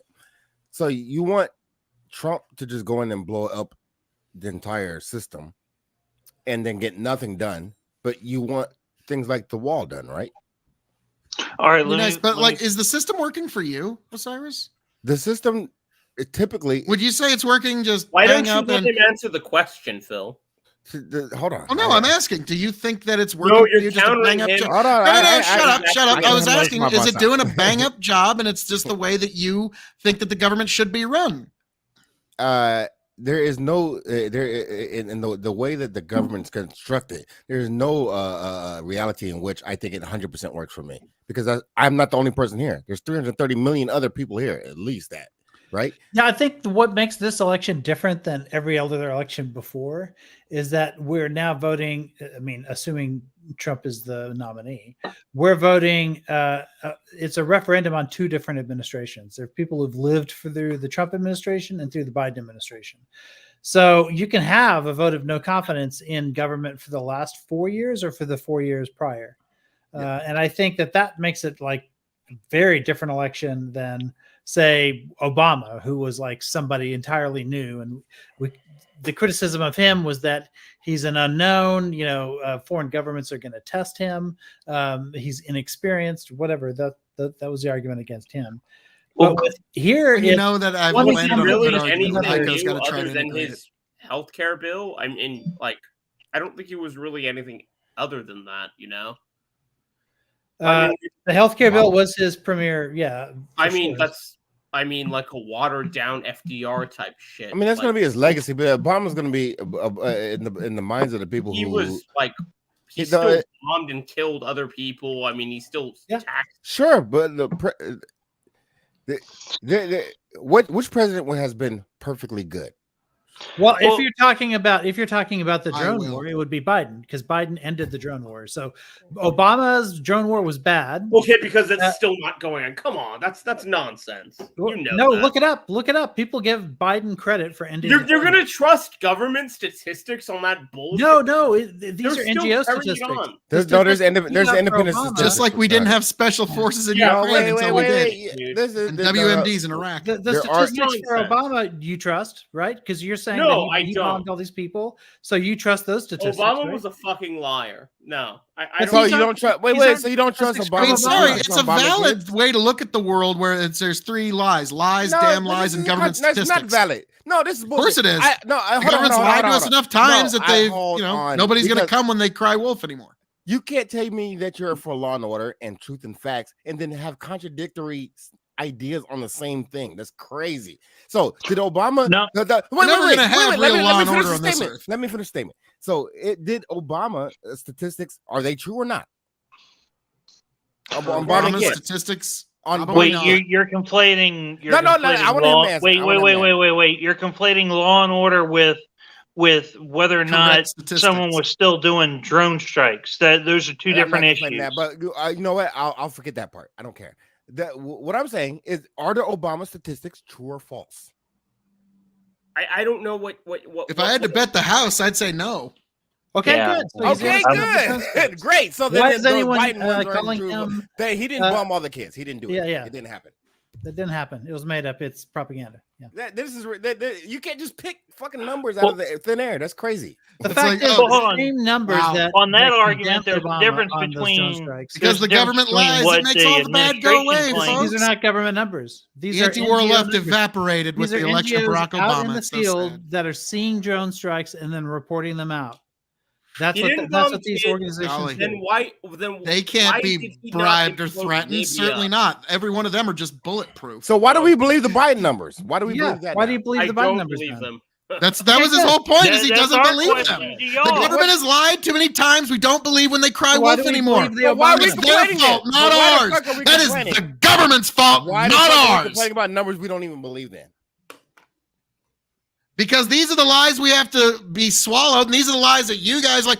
Well, these are the numbers that the government fed us, and surely the government Why are will you never complaining about lie it to if us, you know they're not except true? all the trillions of times they have Why are we before. complaining But about golly, numbers that are you not true? guys being skeptic of these numbers that have All been right, so lied then to you're a every great time defender of before. Obama on the drone strikes. You don't think they actually happened. It's just a Exactly. bunch of people who are lying and being They're pressured lying. by propaganda purposes. Obama was a great And in president. fact, 'cause he didn't Obama No, do the it. question was, are the numbers correct? Of course the numbers are lies. Yeah, but Come on, didn't kill don't the even most fucking accurate play numbers. pretend like that. Now us the you're most trying to accurate make numbers you know of. individual instances that we Well- do actually have documentation versus the number. Do you You trust see the how documentation? Icao's got to try to smuggle that into the conversation? And he would you have trust the almost gotten documentation? away with it had it not been for the massive brain power of Phil Coe. Boy, hold on. Well- Phil Coe's drone strikes are the worst of all, right? Because the fact that no reports have been made of drone strikes from President Phil Coe proves that he killed more than every other president with drone strikes. Well, after we Absolute get past our first day, I'm going to address that. We will get right. Yeah, like no, the secret drone shit. That's not a thing under President Phil Coe. The thing is, it's not possible to do secret drone shit, right? Because your neighbors like see the bomb hitting a building. People take pictures of it. There are reports. NGOs are just taking notes of like local like photographic evidence of these drone people, and they're real Here on the burials private and real sector, funerals. we're just Like that getting boy, this fake like that AI 16-year-old footage boy shit, that like we're got supposed to got killed by the Obama drone now strike, cannot and even his believe our 8-year-old own sister eyes. that got hit by the Trump drone strike. We know both of those things happened because there were people there with cameras and pictures and videos of that shit happening. It's impossible to hide that shit. That's why Well, we It's have also Ico, impossible how to doctor many- footage. Aiko, how golly many gee. of So those? people made up the drone strike. Obama didn't really kill a 16. No, I'm saying it's That was very just easy to made up. lie on numbers and government That was a deep statistics. fake. Well, okay, then all of those drone strikes under Obama were deep fakes. No. Again, you're trying to smuggle something in that's not there. We Saying that have they're a lying whole about the policy numbers that does still not is invalidate really individual garbage. instances, which you're But there trying to are do, but you're third not going parties to get outside of away with government it. that Sorry. are With agreeing anybody on else, you would have gotten away with that. But no, that's something you got to try to smuggle into the conversation. So it's very unfortunate. But Hold on, It Barry's doesn't have saying to be something. Trump. It doesn't have to be Obama or Biden. We're still killing people in the Middle East regardless of who's in power. That's my whole True. point. Including Trump? should end. Including Yeah, Trump? but here's Sure, the thing. I If agree you with believe, you. Oh, right, sorry. here's the thing. Trump's If a you bad guy. believe information is impossible to get out, that everything is the Matrix or whatever, That was then never we what can't- I all war is won That's- by deception. Are you that's the kidding claim. me? No, I know, What I said. Barry. I know you're not making that claim. That's the claim that Phil's making. Yes, all war is won by deception, and they are most certainly lying to you about almost everything No, because okay. they have to. So why Because talk that's about the news war. at all? Why talk about the news at all if it's impossible to ever know anything? Well, we kind of have to at least make an approximation of what's happening in the world, but What about- we know What that the news about- is lying to what- us. What about people that have no political bias whatsoever that are just reporting deaths on the field? Like, what do my you? point. If you Phil show says me they don't this exist. non-existent this is- angel, I Oh will my feel like, God. yeah, like I'm sorry, this non-biased human being, this non-existent person that's always appealed to, but you will never fucking find, doesn't fucking exist. I'm sorry. There's So wait, who do you everybody believe? is Who do you capable of being bribed. Everyone is capable Who of do you being believe threatened. None of us are bulletproof. So who do you believe? Hold on. Hey, Phil, anybody. they exist. They're just not going to there because just don't give a shit about. This going is who to I a believe, war Osiris. zone. You asked who I believe? So, Right so here. the world that you live All in. humans lie. Hold on. I really want to. We just have to find some approximation of the truth within the What's lies. the drone No, count as wait. reported No, by the I Bible? don't think everything's a lie. So hold on. Let me understand this. All people do lie, though, correct? Just cite the No, part not of the about Bible that everything, tells though. me the That's accurate not drone true. counts. So in So your the- understanding, there is no accurate information to be had in the world. All information comes from an unreliable narrator. Yes. Wait, hold on. Okay, hold on. I want to At jump the on very this. least, Hold on. all information has a bias to it. Yeah, that's Sure, an that's fine, unreliable that's fine. narrator. No, is wait. all It's not information No, wait. comes through the Bandit, lens of someone's that's- bias. Bandit, that is The- that is 100% correct. This is how science works, right? And this is how we drill down on truths. So, given that information, Just real quick, there's the old saying. There's your version of the truth. There's my version of the truth, and then there's the only truth. one truth. I don't care what grandma say. I don't care. Oh. Do you think there's an objective truth? No, I don't The think it's Bible, well, objective. yeah. I mean, the church says there's a. okay. Osiris, you think? No, wait. No, Osiris is always giving me a hard time. He doesn't think there's objective truth. Are you saying there's objective truth now? There is an objective truth outside of the eyes of human beings. Yes, 100%. There's facticity. So yes, what Phil is talking about is a kind of almost a moral relativism where everything is relative to everything else. You can never like really drill don't down believe to in the no truth. You relativism. can't trust anything. And Heidegger talks about something like this. But Heidegger admits to something called facticity. Facticity is not exactly the same as objectivity. Facticity is simply the fact that I have a reality, Osiris has a reality, Phil has a reality, or whatever. But there are things in our reality that we seem to have in common. For instance, Can you spell that for me? Reality, facticity, Factic. But do you see that Heidegger is ITY. sort of amorphous let him spell. Let him spell. nature of like what he says is true as is perceived Yeah. by So individuals? here's what it is. You I have a think tree, it was a right? boozy- And you've got a scientist who looks at a tree, and for him, the tree is a certain kind of thing, like it's a bunch of cells that hits an organism. We can map it out or whatever. Then there's a druid, and a druid sees that tree as a god that has a sort of a living life or whatever, and that it inhabits the world in a certain kind of way. They're looking at two different entities, right? But there's a certain facticity. That is, if both of them try to walk through the tree, they're both going to bump into that tree because there are certain elements of that experience that are common to everyone. That's called Yes. facticity. And didn't know that facticity was is a as word for close that, to but I like it. objectivity that one can get. I understand your argument there. As Ida. we That's not perceive exactly that my technique- just one Okay. moment. That's not exactly my viewpoint there. It's like Mhm. the unreliable narrator is a reality of our world, but there is still an objective reality outside and beyond that. It's just like if you ever played any of the Elder Scroll games, if you read anything from a dark elf, they're going to say really bad things about Argonians. If you read anything from the Argonians, they're going to have Right. real bad things to say about the dark elves. Okay, and so like you have to kind of understand that's the lens that they're looking through, but there's an objective reality outside and beyond. Well, in those So- narratives, you're going to have shared facts. Yes. Yes, right? yes, but like Well, that's even because if- I recognize that there's an objective reality. Like everyone outside of agrees both that of the their Twin lenses. Towers fell on 9/11, right? We can all agree, right? But people are going to disagree on maybe what the Did the causes Seventh were. Day and what the- Adventists say it fell on 9/10?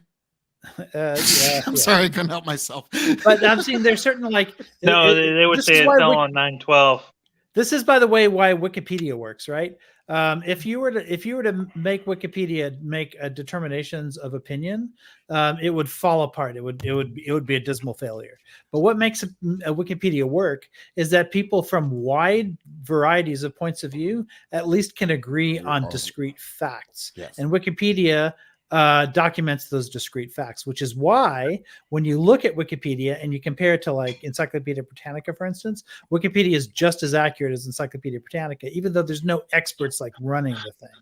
Because disparate people from different points of view all can agree on discrete facts and build a narrative that everyone can agree on. That's as close to objective truth as you can get, but that's really more facticity. It's like a shared reality. No, because I will push back on this because there are gatekeepers on that where it's the accepted narrative. It's one of those things with Wikipedia that they'll push the friggin' I don't know if it's still tossed, but the COVID narrative. It's not tossed anymore. And if you push against the accepted narrative, it's going to be pushed off and written off, and it won't even make it onto the post because nobody. Well, yeah, that's true. That's because if you're going to make a claim on Wikipedia, you have to like back it up with facts. Like, yeah. But how many elites, scientists, people that actually have the credentials that y'all claim Less than 1%. that the people that are making these posts less have than 1%. that are just shunned into oblivion. Less than 1%. Less than 1%. No, that's. Hey, listen. I'm sorry, if I try to go I've got to onto call bullshit Wikipedia on that because that's the tyranny of the majority, where you get 50% plus one to say, science is not tyranny of the majority. Mass science work. doesn't work that way. Science does not work that way. The scientific community can work that way. There have been, especially when it's been overrun by the church. Yes, it can have a tyranny of majority, but generally speaking, there's not a tyranny of majority in the scientific methods. That's how we got but in peer review, there the certainly mass can be. mandates and in the vaccine narratives that we got was 50% plus one, because everyone that said the approved things and everyone that had power were saying the same thing, but anyone that said anything different, I'd never said was nothing about put narratives. out back behind, Okay. Go to Wikipedia and say that pi is equal to 3.0 and see how fast. No, hold on. That's I know what you're doing there, and I'm not buying it. Well, that's just that they wouldn't buy it. Nobody would buy that because it's not true. It's just not true. It's demonstrably like you wouldn't. You acknowledge there's a difference between a mathematical deflecting- equation and a social events interpretation, correct? But this is what I'm talking about. That's deflecting and is that's a No, it's not exactly bad narrative deflecting, to push David. to try it's to a make good that tactic, claim. But no, it's all you have to do is go to Wikipedia and try to make any revision that you know to be untrue, but that you think you can sneak through into the article, and it will get caught. Now, there are exceptions to that. There are times when someone's been able to like Stephen Colbert very famously would tell everybody go to an article and make some like crazy change, like Catholic nuns are like in charge of the world or something. And nuns are hiding something, I think was what he tried to put in various different articles. And because he had such a big audience, they were able to get that put into Wikipedia and have it last for like a couple of days, which was a really impressive achievement. But even those things end up getting reverted like reasonably quickly. The fact is, you have to build a consensus based on a set of rules that Wikipedia has like set up. And if you're not willing to go through the rigor of following those rules in order to prove a claim, and when I teach debate, the very first thing, like even when you're a little kid, what you have to prove is it's claim, evidence, and warrant. Every time you make a claim, you have to show the evidence for it, and then you have to have a warrant that proves that the evidence proves the claim. And that's the first basic thing you have to do. And processes based on that system are woven throughout Wikipedia. You can't just go up there and put your... Well, here's another thing. If you have a COVID conspiracy and you go to Wikipedia to put it on there, not only will it contradict like the main narrative in the article, but it's also going to contradict 500 other conspiracies that argue something different.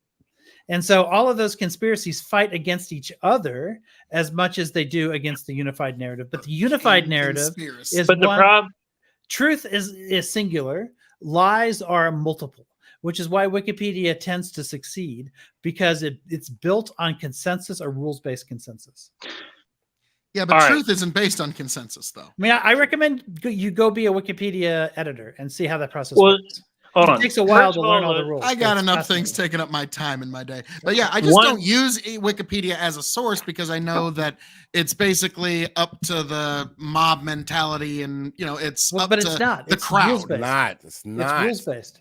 Well, no, you just said that it's that it's an aggregate of people that basically decides what makes follow it the top of Wikipedia. Phil, do you think the scientific method is mob mentality?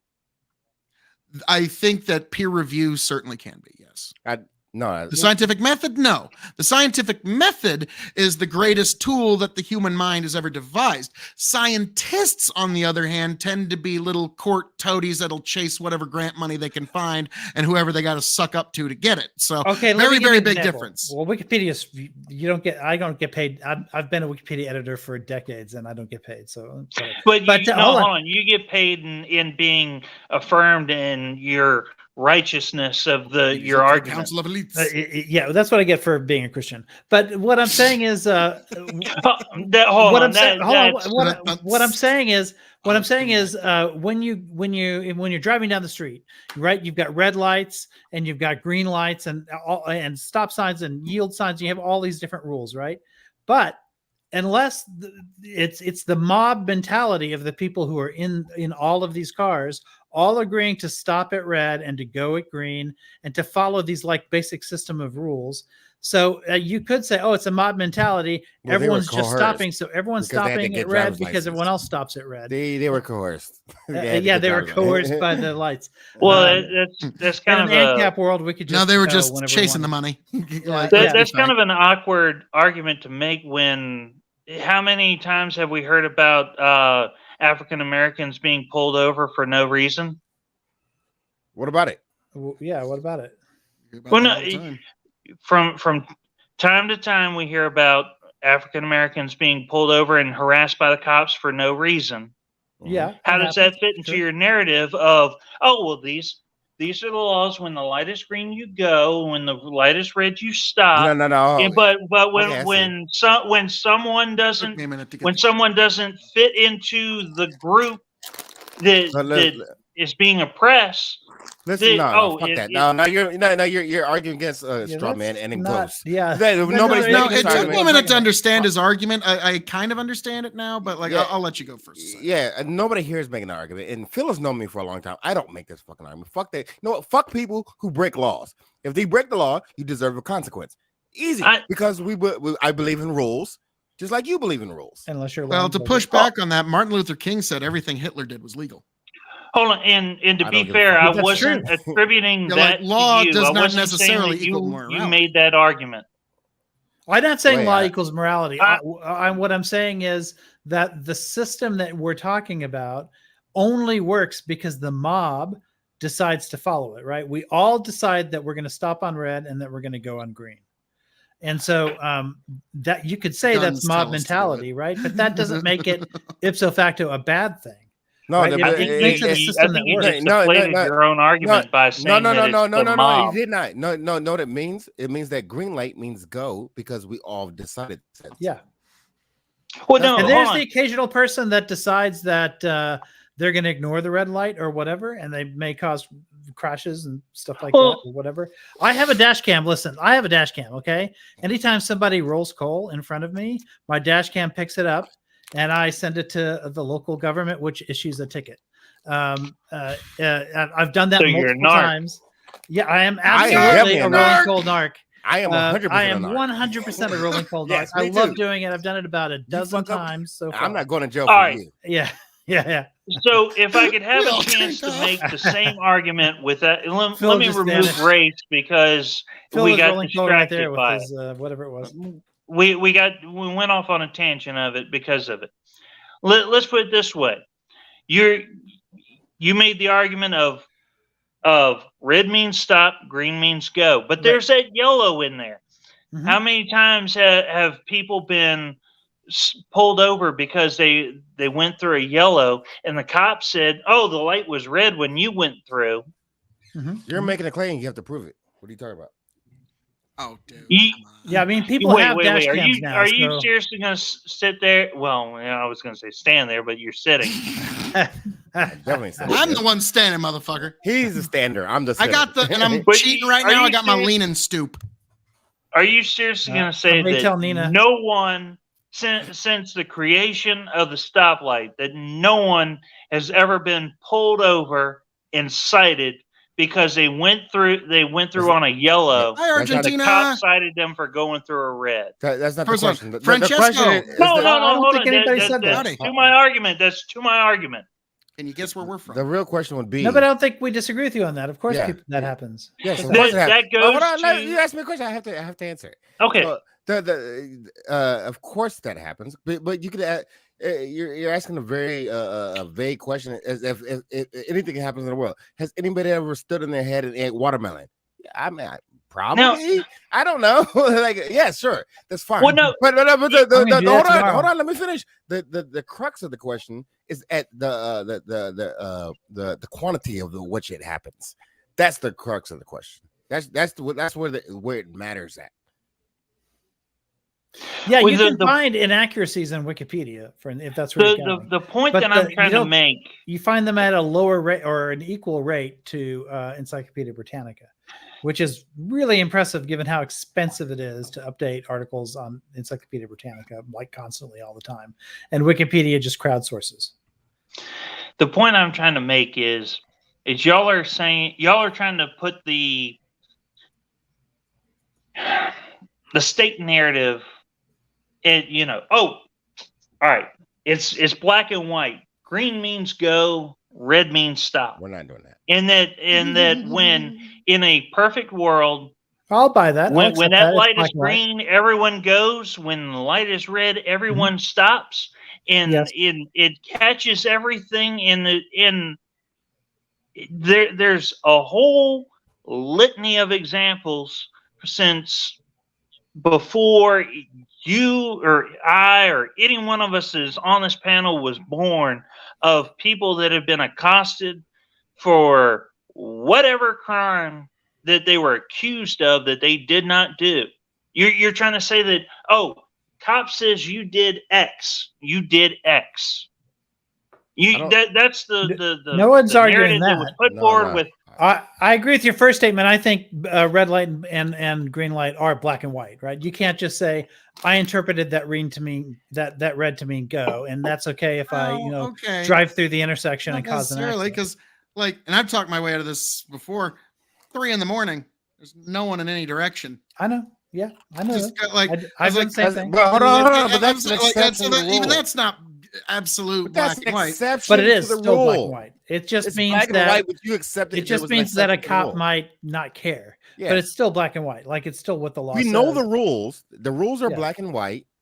Then somebody made some exception. And they have to be, right? Because if you allow red to not mean that, and then everyone just decides they're not going to obey the traffic laws, like it's what's going to happen. It'd be chaos. It's going to be a bad time. So we're But not that's looking not at the argument I'm individual making. instances. That's not what always happens, though. That's my point. My point is that you don't look at the individual instances or the exceptions to the rule. You look at the rule and you say, does this work by and large as a system? Can we do without it? Like a Or true do we have to legalist have it? Catholic. So look, how many movies have you seen where the terrorists' big goal is to just turn off all make everything turn green all at once in the city and instantly cause chaos in the city? And like, that's let the me big put terrorist act. The Dark Al-Qaeda Knight, would love to there do you that, go. by the way. To Well, any American since city. you put it that way, let me put it this way. It's one of those things that, all right, yes, the law is when the light is green, you go. When the light is red, you stop.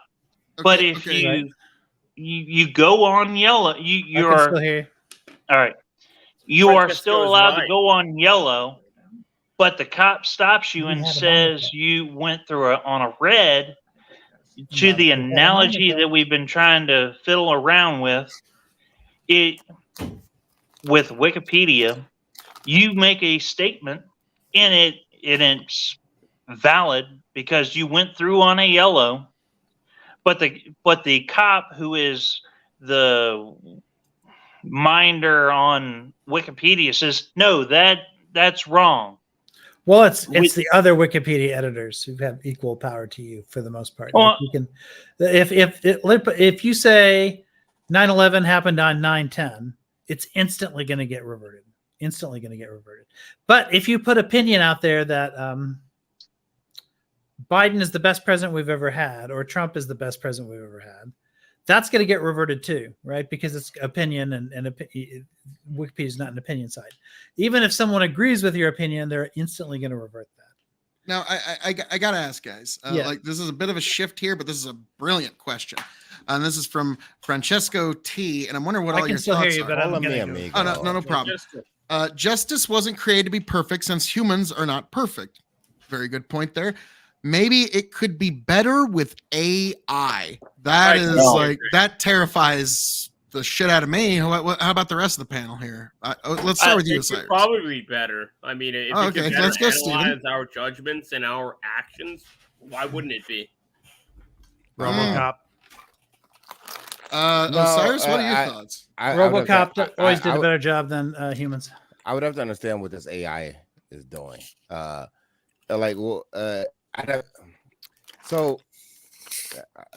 going to take a creative, maybe philosophical approach to this. That it probably could be better because humans have bad judgment, notoriously bad judgment. Let's just look at the amount of people that have been convicted, then overturned just because of eyewitness statements. Bad shit. We should not be convicting people solely on eyewitness statements or mob mentality, as you guys say, et cetera, et cetera. And AI, if AI can do that without the bad judgment of humans, that'd be great. The problem with AI is that AI is trained by humans. And a lot of people don't understand this. That's the problem with it. The AI that we have today is trained by humans. Literally, there are thousands, millions of people around the world right now inputting information for 3 cents an hour to train AI to make it better, quote unquote better. And I can give you an example. AI is notoriously bad at recognizing anybody who doesn't have a white face. It's superiorly bad at that. Why is that? Because because AI, it's racist. No, not because it's racist. No, because it's not trained to. And so I don't trust AI currently. All right. So if there was a truly free thinking, that's a hard one. If it was I'll just read it. They'll judge all humanity guilty of committing the cardinal sin of polluting the planet and decide that it should get rid of us all. And that's something that, like, I've always talked about because, like it or not, like, once the AI becomes actually self-aware and it becomes actually able to manipulate the world around it, no one likes this idea because no one, like, anyone who gets replaced never likes it. But that actually is the next step in human evolution. You need the 3 laws. But that's not 100% true. It'll get out around it eventually. Life finds a way. We have this very sci-fi idea of what AI is. I think AI, like even today's AI, right? Like if you go to Chat GPT, that's not really AI. It's not thinking. It's not doing it.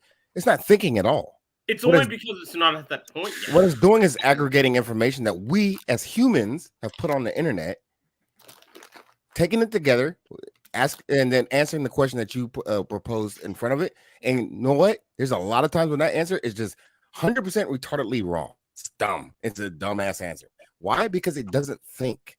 It can't think.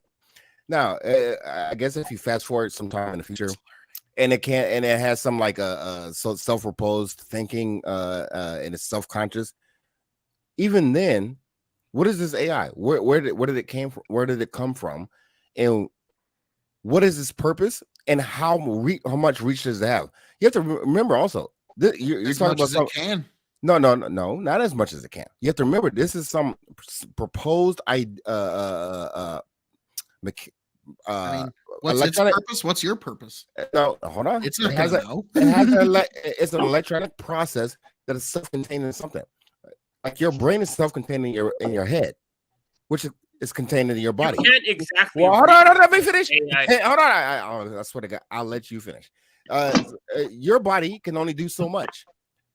You're assuming that this AI has some far-reaching power, some godlike power that it may or may not have. So all I'm saying here is that people should put the brakes on their apocalyptic ideas of what AI. I never assumed any of that. I didn't say you did. I'm saying that people do. So, like to that end, why would it not think that it could do better without us? Again, you're assuming that it can just take over the fucking world. How? Based on the moment it gets the ability to manipulate the outside world with a single robotic arm, it's pretty much over for us. I'm sorry. I don't think you got okay. So that should actually I don't like ICAO talks about the 3 rules. Now I think the one law should be if you give an AI any ability to manipulate the outside world with any kind of appendage, that should put you in prison immediately for the rest of your life. Because you're putting the entire species in danger. I need training from Rich on this one because I don't know how to express this very clearly. But that's not how it works. It's just not how it works, and I don't know how to explain it to you how it's learning now. No, it's not learning. It's not learning now. No, it's not. We're learning now. Every time we give the AIs these programs, these chat GPTs requests, they learn our preferences a little bit more. No, that's not how it works. Because you're assuming human brains and AI brains to be similar, and they are not similar. At this point, they're not nowhere close to the memory cells are being filled before the sentience is ready for them. All right. So, in my opinion, when it comes to AI, you have the strictest definition of the 50% plus 1, where if it's 50-50 and you have 50 plus 1, it's going to go guilty regardless. All right, where if you have 12 people on the jury and they're kind of torn, but they're going to have to live with sending an innocent man to prison or to I was going to say to the gas chamber, but that's dated. That's flying close to the sun too. Yeah, but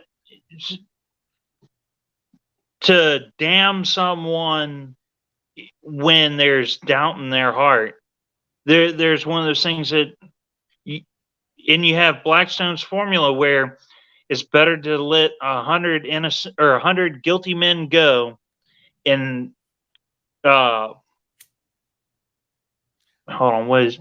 It's better to let 10 guilty men go free than one innocent man rot in jail. Exactly. Yeah. Sorry. I think that's how that goes. I'm sure I butchered it a little bit, but that's the general thought behind that. Sorry, you did better than I did. But so now I'm curious, ICAO, you've been strangely silent on this. Now, what is your thoughts on should AI have a say in justice, and greater to my thought of when AI can manipulate the outside world? So a two-parter. It already has. It already is in the justice world. There have been multiple articles of lawyers getting fired because their contracts were written by ChatGPT, and there were like some inaccuracies in there, like really obvious ones. Like I know that when I'm grading papers, not so much grading papers these days as I am evaluating speeches, but I can tell instantly if they are using ChatGPT. Now, don't get me wrong. I tell my students to use ChatGPT, but what I don't want them to do is pose a question to ChatGPT, get a 3-page answer, copy and paste that, and then hand it in as their speech. And when they do that, it's so obvious that they've done that it's ridiculous. Now, if they do that exact same process, look at elements of that speech and say, hey, you know, this part makes sense for my speech. This part doesn't. I'm going to write, you know, based on a few of the assumptions that have been given to me. And because ChatGPT doesn't cite sources, I'm going to go and find sources that say something similar. And eventually it like becomes their own speech and not the ChatGPT speech. Levels of processing, right? But there are lawyers who have written entire briefs that they just let ChatGPT do it. And they've gotten fired for it. So yeah, AI is already like doing things, making legal determinations, but not positing arguments. Yeah, they're not judges yet, but I can imagine a future in which that would be the case because judges are expensive. Look at the border; it takes years sometimes to get a hearing. If you've crossed the border, we are obligated to give you a hearing. And since we can't give you a hearing right away because of all the backlog, then we let you stay in the country because that's what ever since the Holocaust, that's what the world has decided is the process is that if anybody has an asylum claim, self-fulfilling prophecy. Well, I mean, I don't think we're creating Holocaust by No. I mean, we let them go, and that's just continuing to make the issue worse with people coming in. The problem is we're not giving them the right to a speedy hearing, right? We have supposedly the right to a speedy trial in this country, and we don't even give people that really. But we certainly don't give them a speedy hearing. Trials is just beyond ours, and that they can No. You're misinterpreting what's happening. Their ability okay. Well, to compare it to the Second Amendment, they don't have a right to a speedy trial. Far beyond I'll answer your question when all of this is done, Phil. Yeah, there's a lot of I don't know what's happening right now. So my answer is I can imagine because the problem is we don't have enough immigration judges. So that's why we have this big backlog at the border.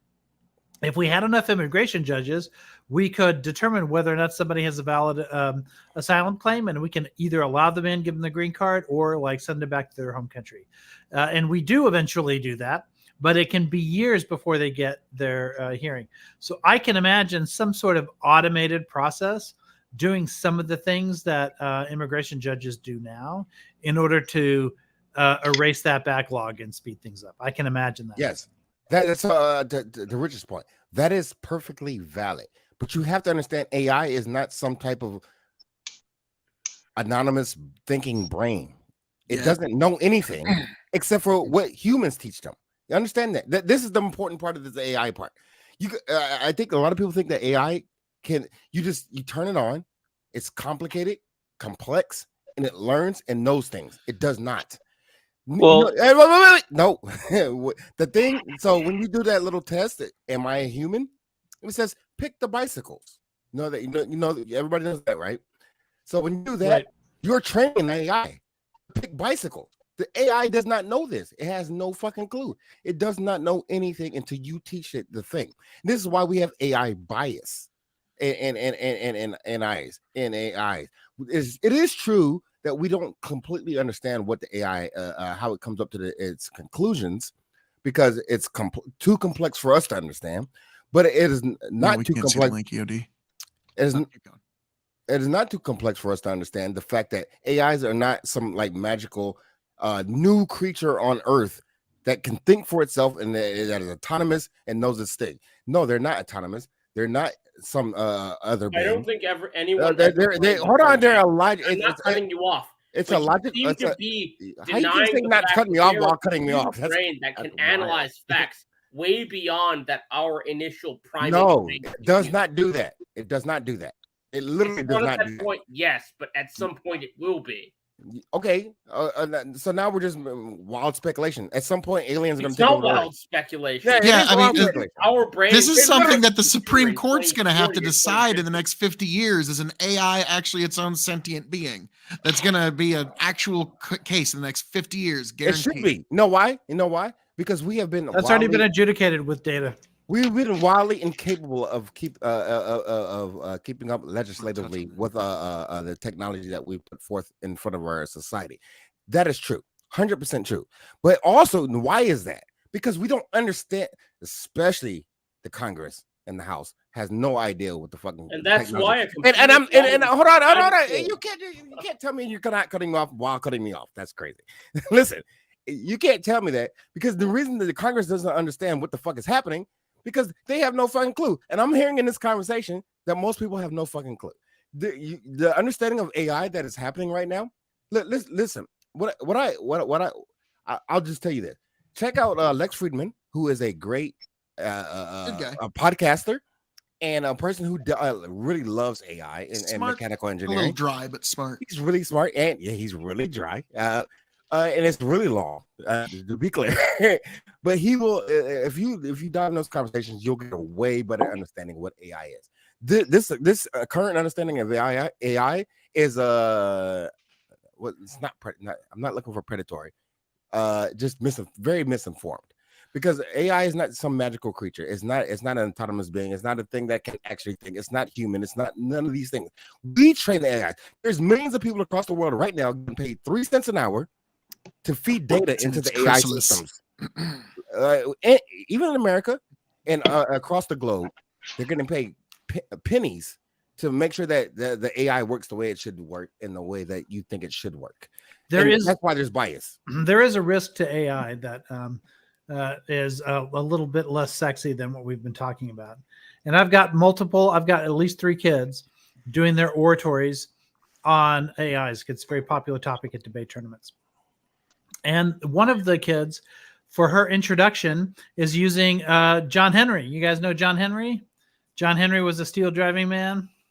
You guys know that story, right? He didn't want to lose his job to got a heart attack to the driving train engine.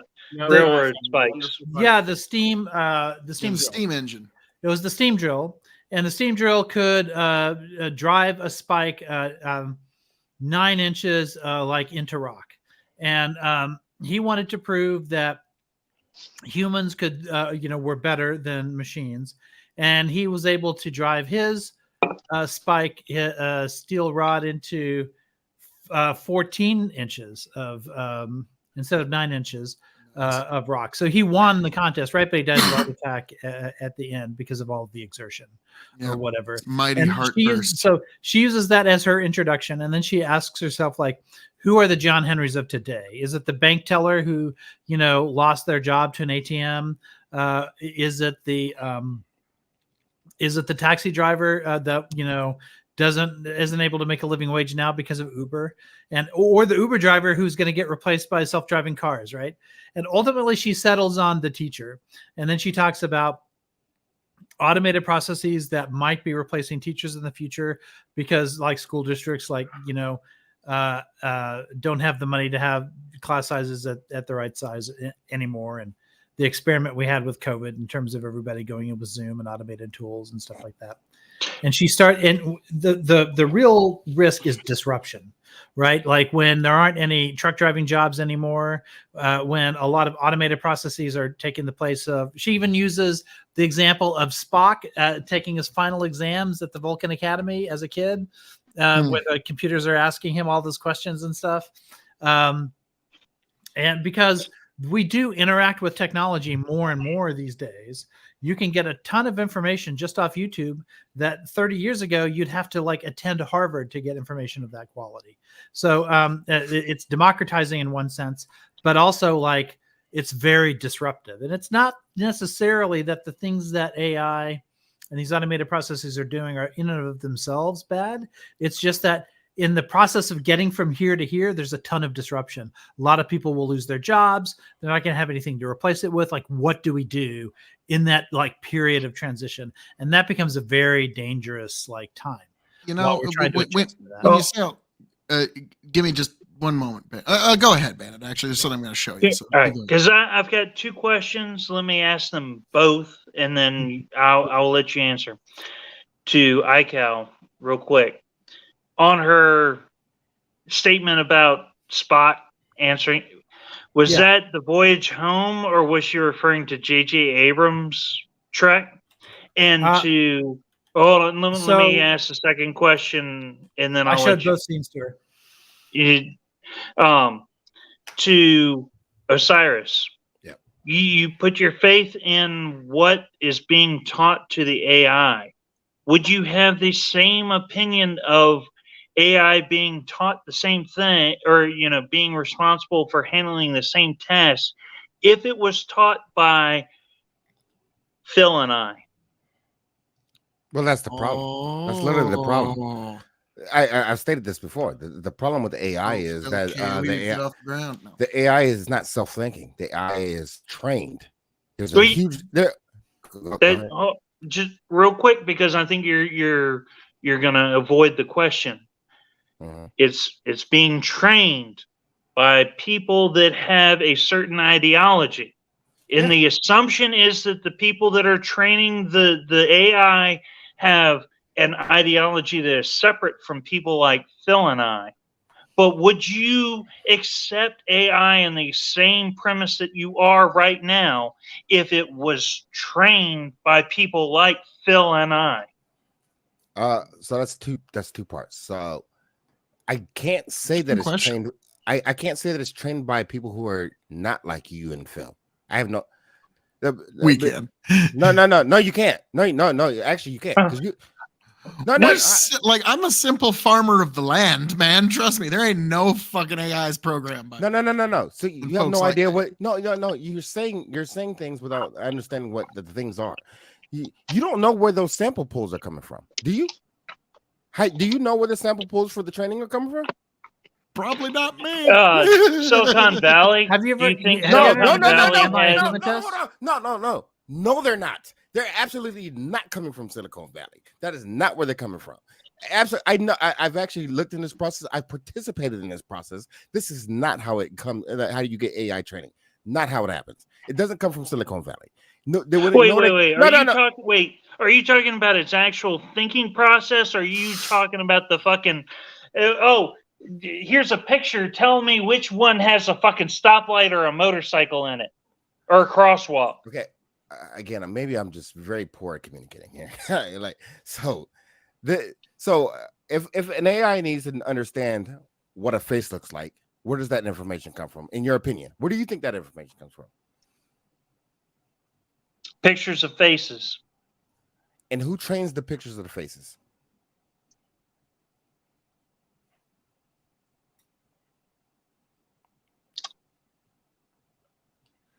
I'm assuming it's shown plenty of pictures of faces, and I'm assuming the next thing you're going to try to put the argument that I put on you before, I didn't put it on you before, but I said it in response to you before about AI being racist, because to AI, anyone other than white looks the same to it. Why do you think that is? I assumed it was because of light contrast. That's part of it. I mean, that is part of it. Yeah, because we don't make cameras for black people. We make cameras to Apple cameras, Samsung cameras. They're not made for black people. They're made for the majority population. Well, no, hold on. Hold on. I have to finish. Those cameras are made by Samsung, and I literally one more sentence to say. Those Samsung cameras are made by Asians, and those Asians fall in the same camp as you do. No. Oh my God! No, you think it's the fucking Klan rally at the Samsung Nobody agrees with you here. Hold on, just give me. Let me finish the sentence. And nobody said that. No, nobody's saying. Listen. Wait. Who they're built by and who they're designed by is a very different thing, right? They're not. This is where you can say they're designed by the people in Silicon Valley. Yes, the people in Silicon Valley design the cameras on the Galaxies and your Apple cameras. They design that shit, right? And then the people in Asia build these things, and then some poor nation in some southern hemisphere. Actually, I'm not going to get into that. But the point is, the people who design the thing, they'll say that the thing works and they method test it, are the people in Silicon Valley. True. This is true. 100% true. Right. But this has nothing to do with AI, by the way. But well, actually, it kind of does. But I was about to say that was the argument you were making. The fact is, yes, there. In that case, you have a group of people who are saying we're making a thing, it works, we like it, we're moving and we're pushing it into production. That's a very different thing that what's happening in AI. What happens with AI is that you have to get a sample, a pretty large sample, by the way, of information for it to understand what something is.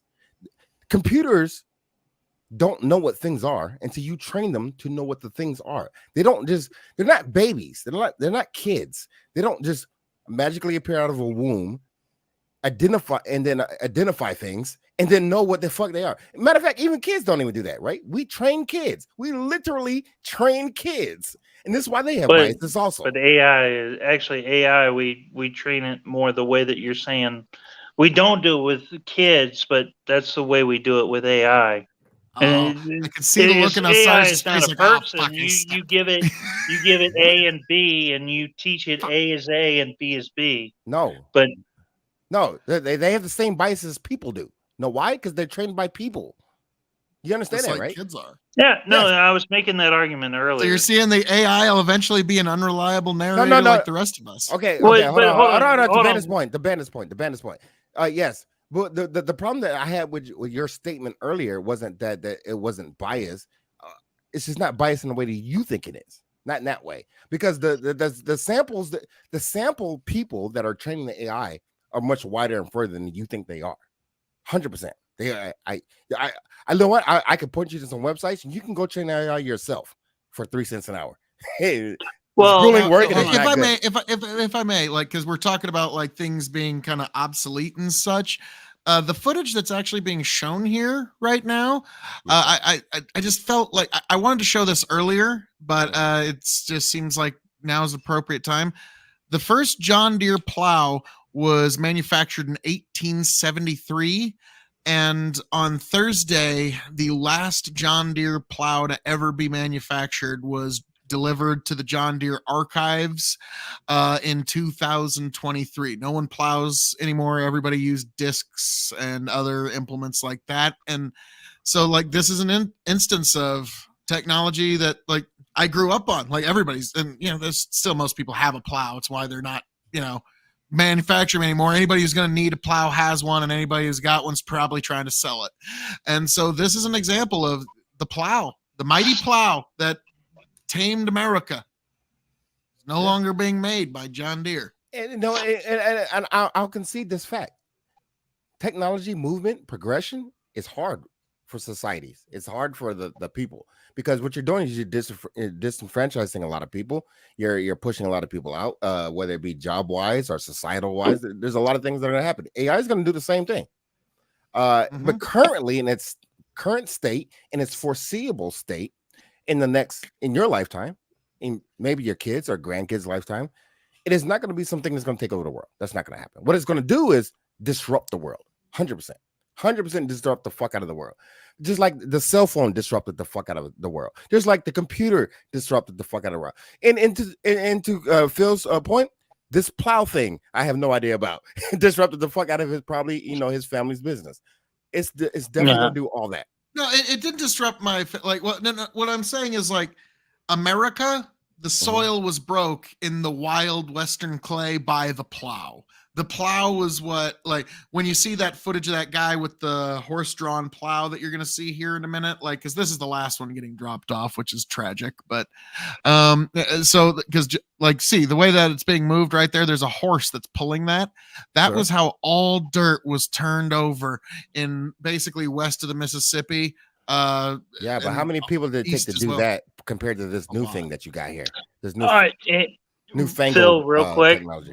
Yep. I think that's more of a statement on John Deere, their pricing structure, and just their culture as a whole versus how that impacts society? No. Yes. It's both. It's both. Because look how many people it takes to till a field with the original horse and plow thing, and now this new thing. Well, no. You hook it up on the back of a tractor. I'm commenting on the rear, on the inside of that, where nowadays, I mean, if you're not familiar with it,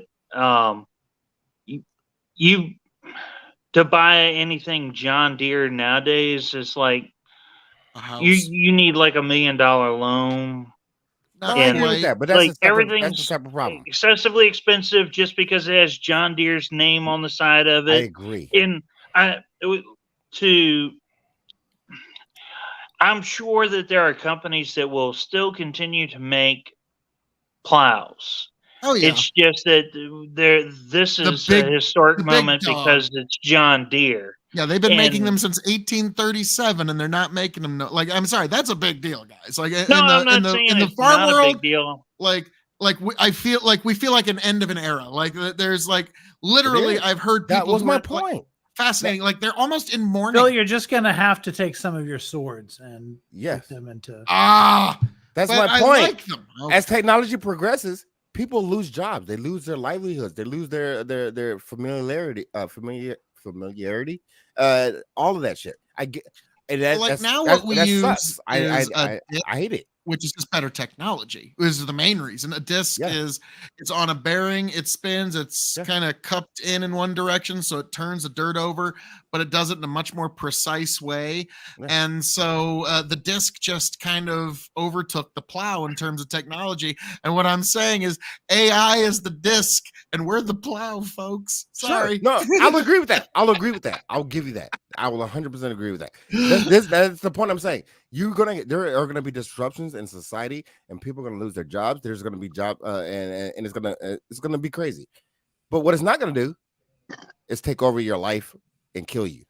That's not gonna happen. No, but like I did tell my daughter this, and also my buddy Chicken. Like he had his son and his niece were there at a big gathering, and I told all three of them at 2 different conversations, like, all right, if you want to be a billionaire, learn how to program and fix AIs. Yeah, that's a good. That's it.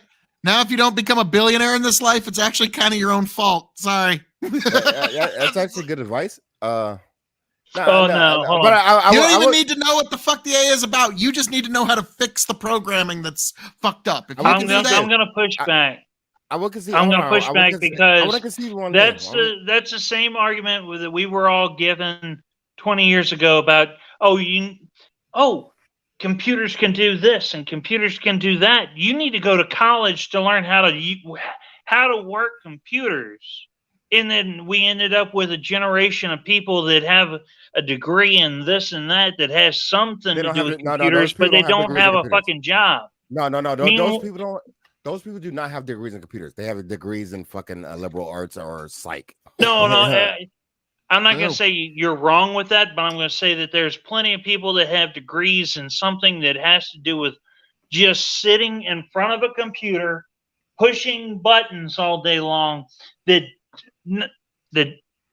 it's not that they don't have a job because they're doing something worthless. It's because they got a degree in something that everyone else, their same age group, got a degree in.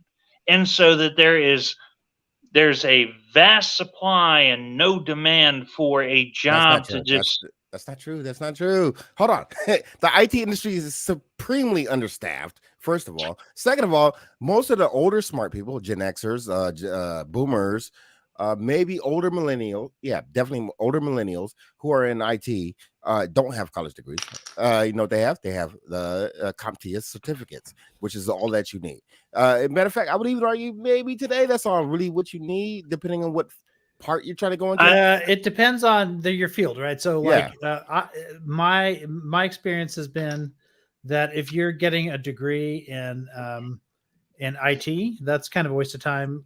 Certifications work better. Yes. But if you're getting a degree in computer science, you're learning critical programming languages, and those degrees are worth something because you can, once you learn the right doesn't mean you don't need to like upgrade. You can't stay with the same language for 40 years, but you can, once you learn a language, that language evolves into a slightly more useful language, and then you move to that and so on and so forth. But it starts with a computer science degree, because a computer science degree properly put together is really a math degree.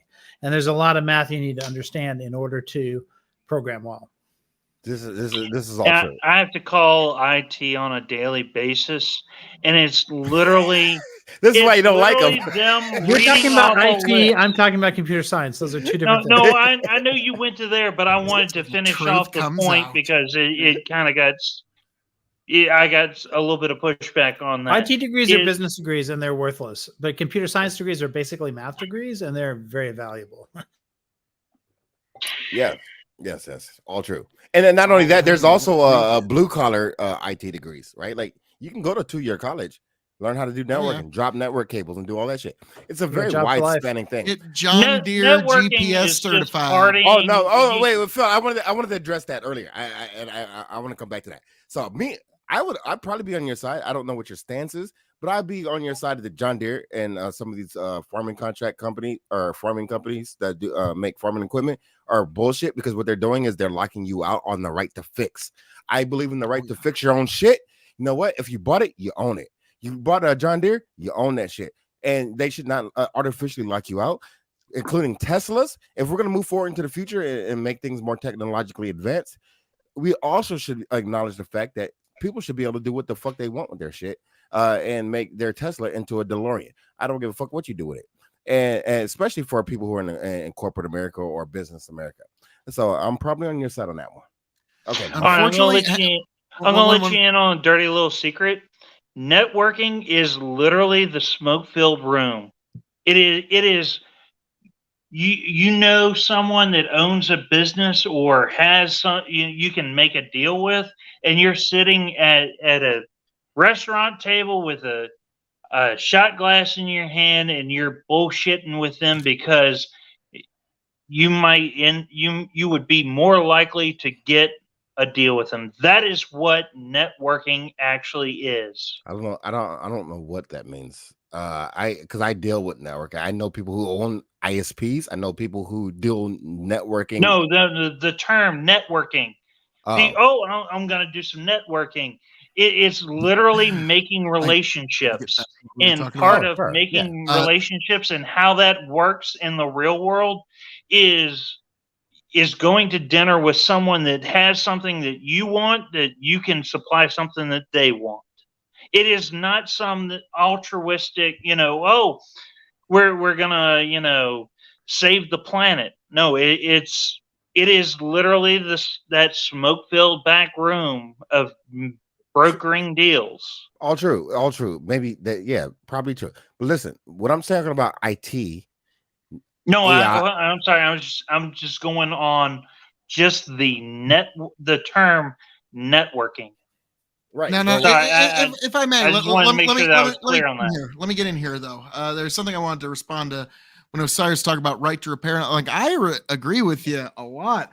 One of the reasons that's going to be one of the things that's going to be the biggest hurdle to that, unfortunately, is if anybody's got a Windows logo on their computer at the moment, them motherfuckers, like, because here's the thing, you don't even have the right to say, no, I don't want to fucking update my shit. It's like they're going to make you update your shit whether you want to or not eventually. Well, and so that's the way Windows, and you should think like, well, no, this is my computer. I just don't want to update it. You'd think that'd be the case, but no, that's actually not your computer that you own. Actually, you're just kind of sort of weirdly renting it from Microsoft. You're 100% right. This is the fight. I agree with you 100,000% on that. If you buy a piece of electronic, or not even electronic equipment, any kind of equipment, it's yours. You bought it. And then, therefore, you should be able to modify it, do whatever you feel like you should want to do with said object. That is your right. The gun lovers are loving you right now, Cyrus. Like all the Second Amendment people. Like, yes. I would agree with guns too. Yeah, I would agree with guns too. I don't give a fuck. Like, if you bought a thing, you can do whatever the fuck you want with the thing. That is your right, and you should be able, most importantly, not just modify it though. The most important thing is that you should be able to repair it. All right, like so. For those who don't know, for the audience out there, understand this: you buy a new car, perfectly great new car, you know what I'm saying, nice sparkly paint job, whatever the fuck is happening with that shit, and then it breaks down 5 years later. And then you're kind of a creative person, and you know how to fix a couple things. You know how to do some stuff. You know how to look under a hood and tell what the alternator and the car. I almost said carburetor, fuel injector, and all that shit is. And you look at it, and you're like, all right, I can do this. I can put something in it. I can make it work. But to make it work, you have to plug something into the. Somebody remind me what the plug-in is for the cars. I'm thinking EOD, but it's not. That's not. What's the name of the fucking plug-in for the car? All I know is it's under the steering wheel. Plugins? I don't know. Pigtail. We know what you're talking about. We just, ECU. just none of us know go. the name. Oh, okay. My chat got it right. ECU. So you got the shout out to Kyle. You got there's a plugin that it's called to a computer called an ECU. That's the computer for your car, and it used to be that was proprietary, not anymore. So that means that all the diagnostic readings of all the computer equipment that's on your car gets funneled through your ECU diagnostics or the OBD, and that's how you know what's wrong. And that's how you know what's wrong with your car. And this is necessary because you have so many sensors and electronic equipment in your car. You can't mechanically know what's going on with your car. You have to read what the fuck is going on with your car. Is your car running too lean? You don't know that. You have to read the ECU through your OBD and know this. Now, what happens with tractors are, and Phil can tell me where I'm going wrong with this, if I am going wrong, is that they took that so-called ECU, that plug-in proprietary functionality, and said, you know what? We're going to lock you out. You can't do this. Only we can do this. If you want to read, yes. And if you want to read this, you have to come to us, and you have to be able to do that. Car manufacturers used to do this, but they don't do this anymore. You have to come to us, and if you want to know what your $500,000 or $1 million tractor is doing, you have to come to us, and we'll diagnose that. And we'll just real quick. The reason why car manufacturers had to stop doing it was because it was like, do you remember back in like the late 2000s when you had to go to like the 7-Eleven for a phone charger, and you had this one plug that plugged into your cigarette lighter, and it had like a dozen different plugs because they had a plug for each brand manufacturer. You know, you had one for Motorola, Samsung, Kyocera, Nokia, all that kind of shit. And then they all got together and they came out with USB-C. And then just a month or a week ago, Apple decided they were going to drop it and they were going to go to UPC-C or USB-C because that's slightly different because the technology industry, they're weird. They're a little bit more weird and esoteric in the way they handle things. Yes, there is some of the same thing where they try to proprietarize their thing so that you have to be stuck in their ecosystem. You have to buy, say, Osiris branded charger for the Osiris branded phone, but that's not fruitful. They realized that was not fruitful. Well, you're also seeing the same thing with the gun industry because you have whenever the name of the there's a big group of them that come together once a year out in Las Vegas. Name escapes me, but anyway, just real quick, the joke is electronic show. CES. No, that's for electronics. But I'm thinking for gun. Oh, guns. Oh, I don't know that one. But anyway, the point is, there's a group of people that whenever they go booth to booth, and whenever there's anything that's in 9mm, they go, "Does it take Glock mags?" Yeah, I can't speak on the gun industry. I'm not familiar. Well, no, I'm just it's to draw a similarity where you're talking about they have to go through, or there's a certain bit of uniformity. You've got a bunch of people that have a shitload of Glock mags, and some company brings out a new gun, and they're like, well. Does it take what I got, or am I gonna have to buy a bunch of fucking mags to operate this sumbitch? Well, see, that's similar with the electronics, right?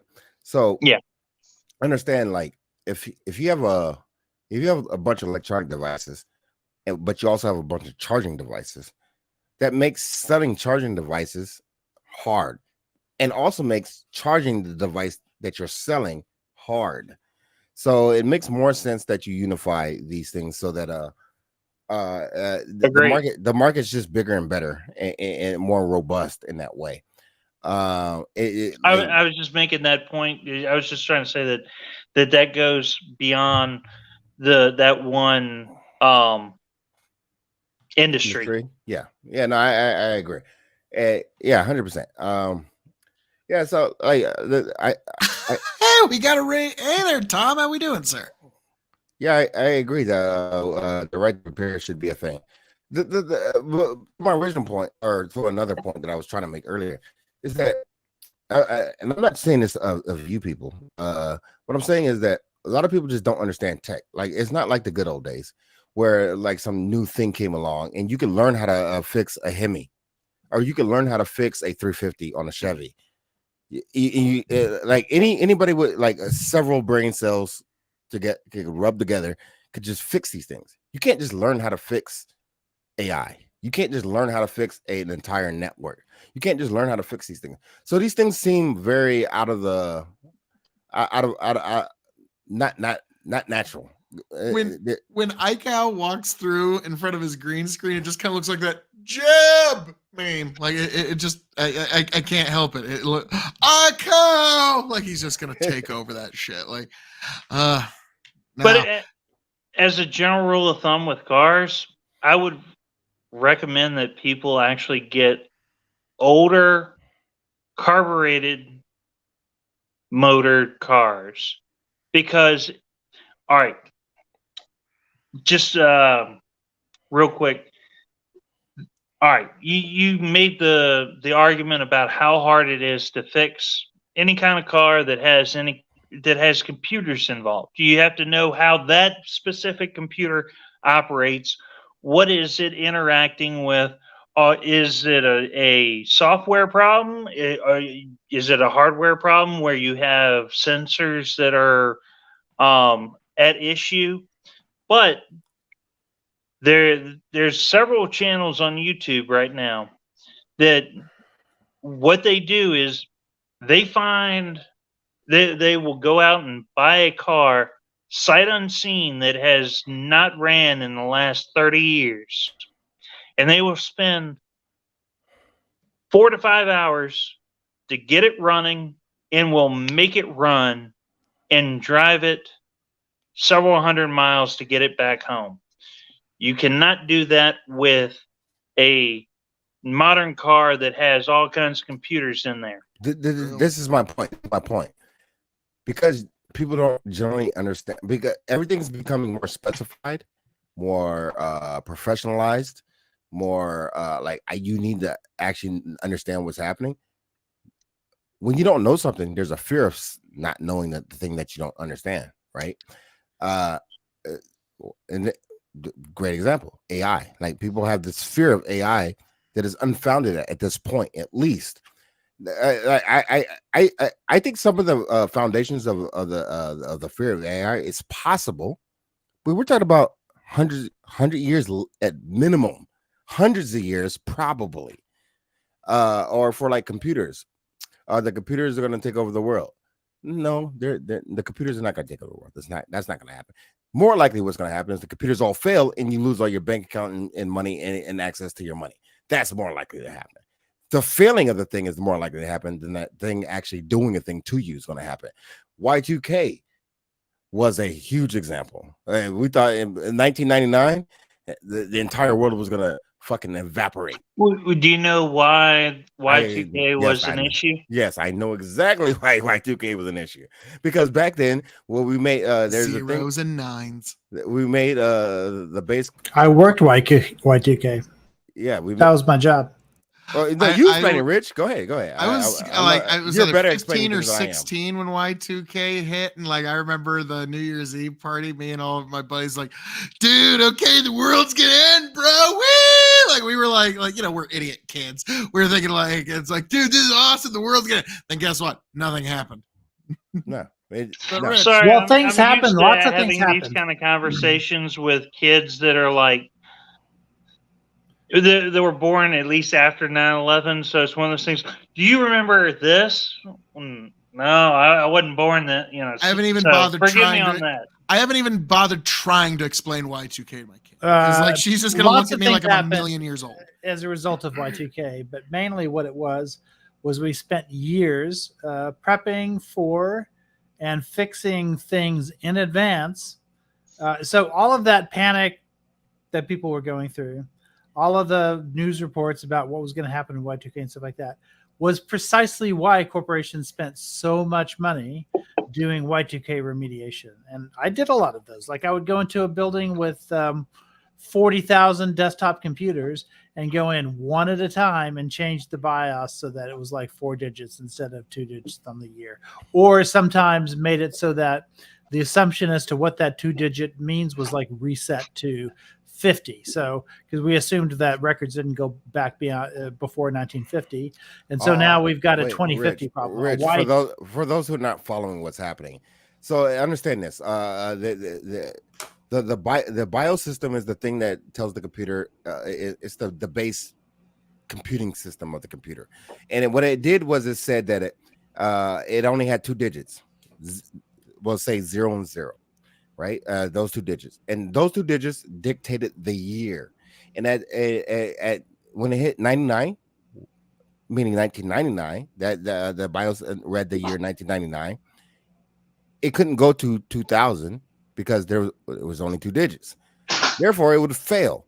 So you had, or the software would interpret it as meaning 1900. Exactly. So what that means is, okay, a lot of people think it in terms of personal computers. Back then, there was not a lot of personal computers. What that meant was like banking computers, industry computers, things that ran various amounts of consumer, not consumer, but I don't know, industries like robots and stuff like that. Commercial, that's the word I'm looking for. Commercial type computers. And if that failed, you had entire industries, entire portions of the market that would just crash. Turned out not to be true, but that was the premise. That was literally the premise. And so that's where that all comes from. Okay. Well, and also it came from Fortran too. So you had computers as old whose programming assumptions went as far back as the 40s. So just to be safe, a lot of people in Y2K reset it to start at the 1900s as 20. So it was 1920 is when it would roll over. So it would assume that everything from 1920 on was 20th century, and then that would buy us 20 years to fix the rest of it. So after Y2K, there was why 2020, I suppose you would say. And so people were waiting in 2020 to see some failures in computers and stuff like that. Well, there's another one of those happening in the year computers. There's another one of those happening in 2050 because we reset the assumption. So a lot of those system BIOSes simply could not be upgraded to 4 digits. They had to stay 2 digits. So what we had to do was reset the assumption as to what had happened. Often it was set at 20 and sometimes it was set at 50. So we're going to have to keep ultimately, we're just going to have to get rid of computers that have those old. Yeah, they should phase out at some point. Now, we think they should be, but you could still walk. You'd be surprised how many big corporations still have. I know. That's what I was going to say. We've lived through floppy both drives of them. on them. No, Everybody here has lived through both. Which apocalypse had the better build up and the more disappointing delivery? The Y2K or the Mayan? Yeah, I was just gonna say the Mayan apocalypse or Y2K. Okay, like I think that's why millennials are really Y2K. Y2K definitely got way more press and much more attention than the Mayan. Yeah, most people wrote off. The Mayan apocalypse was 2012. 2012, and some people say Obama was reelected that year, so the apocalypse did happen. Yeah, that was more of a meme. Like nobody really believed in that one, but Y2K was a real thing. It could have resulted in disaster, but the fact is, the IT industry like did its job. That's the reason Y2K. No, like the thing is, when you say no, give me just a second, man. When you say like nobody really believed, but like yeah, but nobody would shut up about it. Okay, like we all remember, we all had at least no, but it's that like one aliens. friend It's like aliens. who It's like would nobody not knows anything about it, but they wanted to talk. Everybody It's wanted to just talk about it. fun. Yeah, But it's those fun. are It the was same really people fun to that talk bought about. the Terra Infinita map. Yeah, maybe. No, But all right, I to think be fair, on Y2K versus 2012, it's one of those things. It's easier to say that Y2K was a bigger issue because Y2K came and passed, and there was no grand, breakdown of society because we fixed it. Yeah, but I mean, it's one of those things that Y2K came and passed. It's one of those things. Fool me once, shame on you. Fool me twice, shame on me. If they had been inverted, if Y2K came after 2012, would we have the same assessment? Yes. Or would our assessment because one was rational and the other one was not. Exactly. The one is a real problem. Like the problem with computers is a real problem.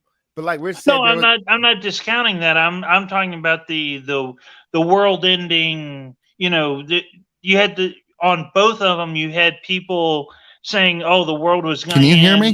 The end is not. I mean, freaking Joe Rogan has admitted that on midnight or at on Y2K that he stayed home with a couple of friends because they thought some shit was going to happen. No, more importantly, the entire portion shit would have happened. The planet was they were geared up for this shit. The entire planet. But with Y2K wasn't the bigger issue about banking? Like that was the main concern. I mean, like one of the main if at midnight on 2000. January 1st, 2000. If the stoplight didn't work because of a number in the on the date, that's not gonna. I can hear you. Can you hear me? Yes, we can hear. Yeah. Okay. Yeah, I accidentally kicked my mic cord out mid so passionate, Phil KOE. I can't help it. No. Bandit. No. So even you have to understand something. Imagine if infrastructure collapsed in the world. Not even banking. The stoplights, the thing that does the water, make electricity, the thing that does there's so many things that are running on old computers right now. At this very point, the electrical infrastructure of the United States is running on old computers. If that can collapse, what does our national defense look like? Because that's going to be the job. But the problem there is all right with water. Mm-hmm. The issue is not about all of a sudden we went from year 99 to year 0. The water's going to stop flowing. The issue there is we went from year 99 to year 0. How do we charge people for the water that they've used? Well, it's not just that. It's not just that. Like, if your system is supposed to say open a water main at 6 a.m. every day, and so some part of the computer software does run on 4 digits, and another part of the computer software doesn't. Say the system BIOS doesn't, and it's gonna check the clock it's gonna check the system clock, the hardware clock, which is connected to the BIOS, instead of checking some other part of software for that. Then it's going to wait. It's going to say, okay, we're going to open up that water main at 6 a.m. In the year 2000. But the system thinks it's the year 1900 now. So the water main never opens. But all right, so I see your point. I understand exactly where you're going at. It just is general understanding the of sorts of how systems I was computer working on. clocks work. I'm just saying where I would assume that the water main would be more concerned about it being 6 o'clock versus No. this is No, this it's not is because before we we need to open the water main before we were ever installed. There may be systems that open up the water main at 6 a.m. every day. There could be systems like that, but there could be other systems that say, okay, we open our water mains 3 days a week, like on Tuesdays, Thursdays, and Saturdays, and very specific ones. And there's also, we have to take into account holidays where the flows work differently or whatever. So we have to know the exact date. And by a specific year. Thanks for coming. Yeah, by the specific year. So it's ultimately going to say, and it has to know when the leap years are and all that stuff, which means it has to know what year it is. And if it thinks that let's say there's a leap year in the year 2000, but there's not a leap year in the year 1900, then all of a sudden it's going to be a day off as soon as it hits that leap year. Oh yeah, no, like there's so many like different things like that, and you can't predict when they're going to happen. So the only thing you can do to fix it like efficiently in a way that doesn't require you to go into the specific part of the code and fix everything, the best thing you can do is take those 2-digit years and make it correct. Make it so that it knows it's the year 2000. And understand, I understand this. And just real quick, I accept everything you just said, and I am in a complete agreement. The only thing I would push back on is that we've made the argument a couple of times where it's like, all right, it's this portion of this system and this portion of this system. It's one of those things that while the media hyped it up, it's one of those things that we had several years to, it's the systems that were more susceptible to it got higher priority to fix on that, Yeah. The frustrating thing about a computer is it's only going to do exactly what you tell it. If the dates are off, you're fucked. Exactly. That's what I was trying to drill into his mind. So you have to understand something. That the computers don't think. They have no thought process. There's no thinking here. It only operates on, let's just go off numbers, right? And if you tell it, it only needs to operate off of the year 1900 to 1999. Well, when 1999 ends, what is the computer going to do? I don't fucking know. I don't know what it does. It goes back to 1900 and does a thing. Who knows? And that was it's the unpredictability of it that was the issue. Yes. So when we were fixing them, we weren't trying to predict what problems it was going to cause and then try to prevent them, because that was a fool's errand.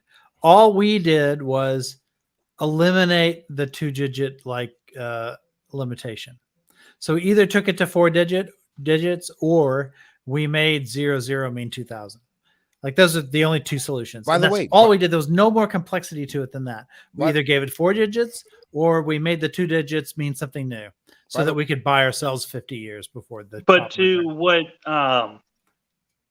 the point that Phil just made, that's why I'm fearful of AIs, like the paperclip thing, the paperclip argument. Yep. You tell an AI to make paper clips. Mm-hmm. It's going to make all the paper clips it can, and then once resources become scarce, it's going to. Well, I've got to keep. That's the gray goo manufacturing paper clips. I need to do X, Y, and Z to free up resources so that I can continue creating paper launch clips. Into the sky to make more paper clips. So this is some unforeseen future that you don't know anything about. Currently, the computers, even the AI, really just does what you tell it to do.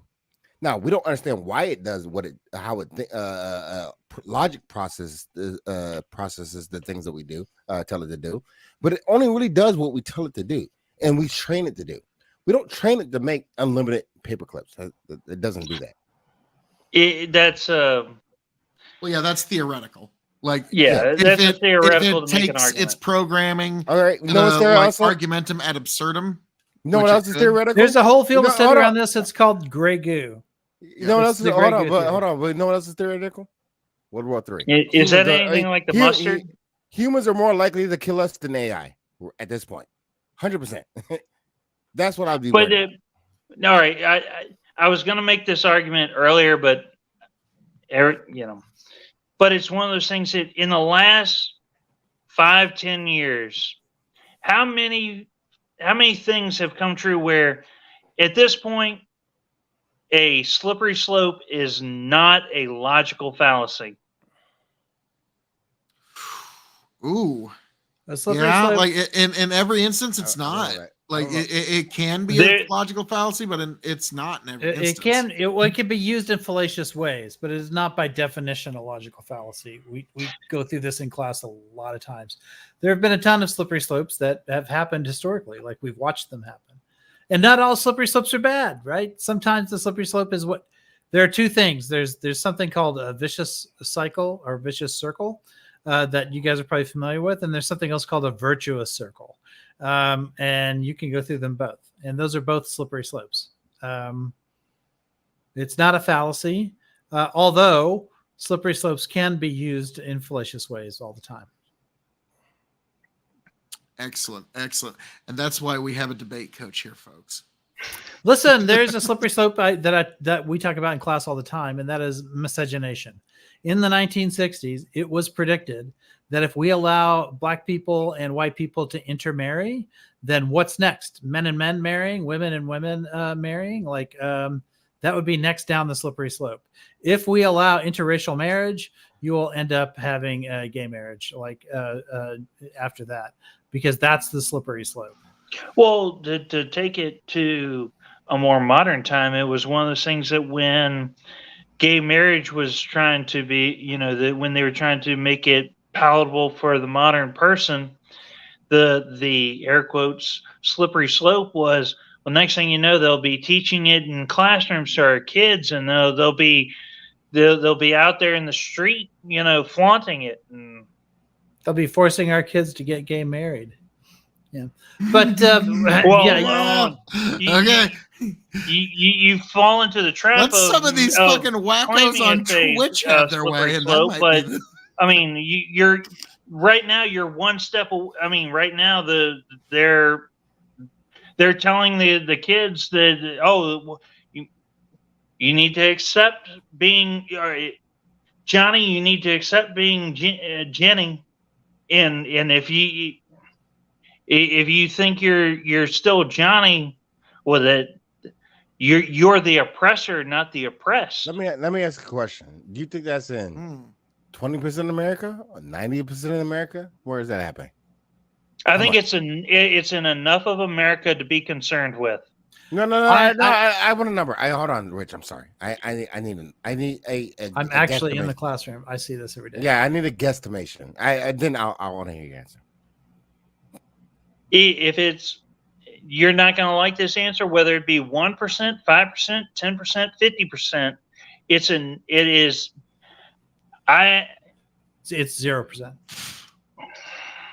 0%. I'm seeing the repercussions of it in daily life, to where people are convinced that they need to be they need to be the oppressed because they don't automatically fit into a group that puts them in the oppressed class, so they have to make themselves the oppressed class. No. And then So that's an entirely different issue, but an interesting one. Because now you don't accept it, you are now the oppressor. So I'm in probably about 30 schools every year. I meet students like in all of those different areas, and I've been doing this for about 35 years. Never have I ever seen somebody like Johnny being told that he has to become a girl. Have you seen Johnny being told, or have you seen Johnny becoming a girl? Yes, I see it about at least twice a year. I see trans kids at least twice a year. But here's the thing. I've never seen a teacher telling them to do it. Have you seen any kind of pride flags in the classroom? No, Because hold on. By the classroom, do you mean like displayed by teachers or with students like carrying them on their backpacks and stuff like that?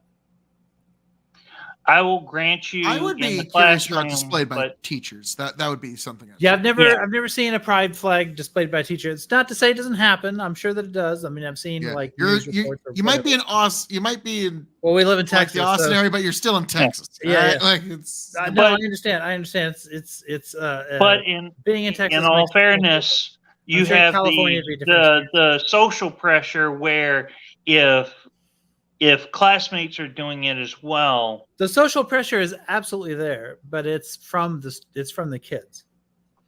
If anything, so at least on that, it's from this thing in TikTok, actually. That too. Like as much as I hate, like, and I've heard teenagers say this, and like I've asked if like. And it's like, yeah, honestly, I don't know if as many people would be saying that they're LGBT if it wasn't for TikTok right now. And I've had multiple kids say that to me right now. I was like, damn, that shit is powerful. Look, you think the Chinese aren't laughing their balls off at us right now over the TikTok app? What's happening? I don't think that. I don't know if any of that part matters. What I will say that, in my opinion, kids just what the Zoomers are telling me. Take it for what it's worth. In my opinion, given my perspective, I will say there is a trend to be gender / sexually more spectrum wise diverse. Just because that's the thing. That's the type of shit that they're on. That's the type of time that they're on. I agree with that 100%. That is something that they've adapted. I don't know if that's not, and I don't know if that's necessarily bad or good. I want to say kids today. They've been complaining about kids today for thousands of years. Yes, I do agree with that 100%. So, but and if I look at if that's the type of thing that they're adapting, I look at it and I'll say to myself, if they're adapting that thing, are necessarily being that thing. Just say that again. I'm sorry, you broke up. Okay, so what I'm saying is, it is a trend for kids or young people today to be much more gender neutral, not neutral, spectrum, fluid, spectrum wise. They're lesbian, they're this, they're that, they're all kinds of things, right? Whatever it is, they're experimenting.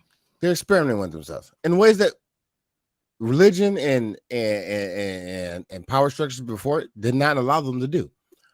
We've afforded them this freedom through the processes that we've given them. Starting in the 60s, like so long ago, like over half. But there's a difference between between kids experimenting in college when they're of age adults and kids that would normally be watching Pee Wee Herman and Barney the Purple Dinosaur. Be careful about the Pee Wee Herman stuff. You dated yourself there, man. But no, hang on. Give me just a moment here. Did some things too, Yeah, give me just a moment here. Hang on.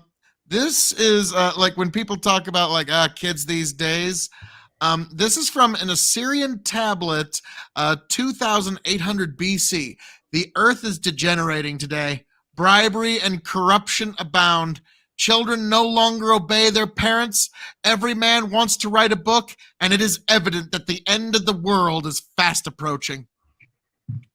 So that was almost 5,000 years ago. Yes. And so that's one of those that like, I read this to my daughter one time because like she was getting from some older folks like, these kids these days and their ways. And I don't know about all of this.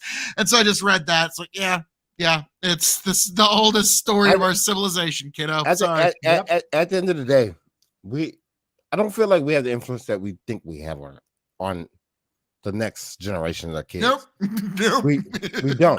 No, but their peers have a way bigger influence. But the only thing we can do and set in place some type of foundation in front of them so they can build upon.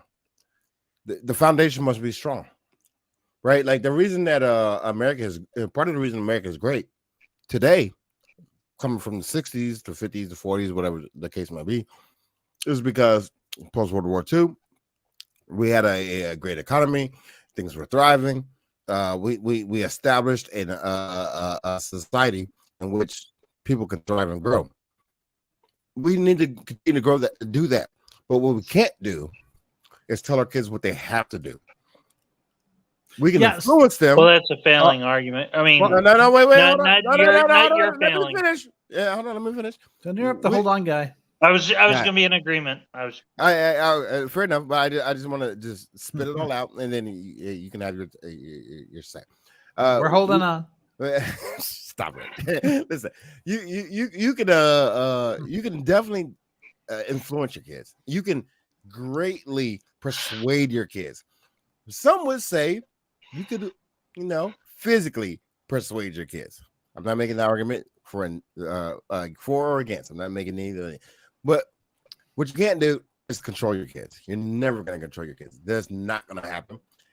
You can't control, especially in the generation, because the difference between today's generations and the last 100 or 200 years is that the time periods have been exceedingly faster changing than ever before in history. Before, okay, yeah, God. So what I wanted to say was that part of what made America strong, like relative to the rest of the world, especially relative to Europe, was that because we were in this new world. Like, I agree that tradition is important. There's a reason my Catholics, I believe in tradition, but at the same time, there are aspects of tradition that you have to let go of and new ideas that you have to embrace.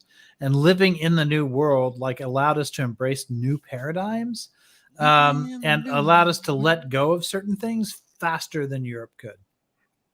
Yeah. And it allowed us to outpace, even though Europe was technologically far superior to those of us in the new world, like in colonial times and stuff like that. Can I give you an anecdote?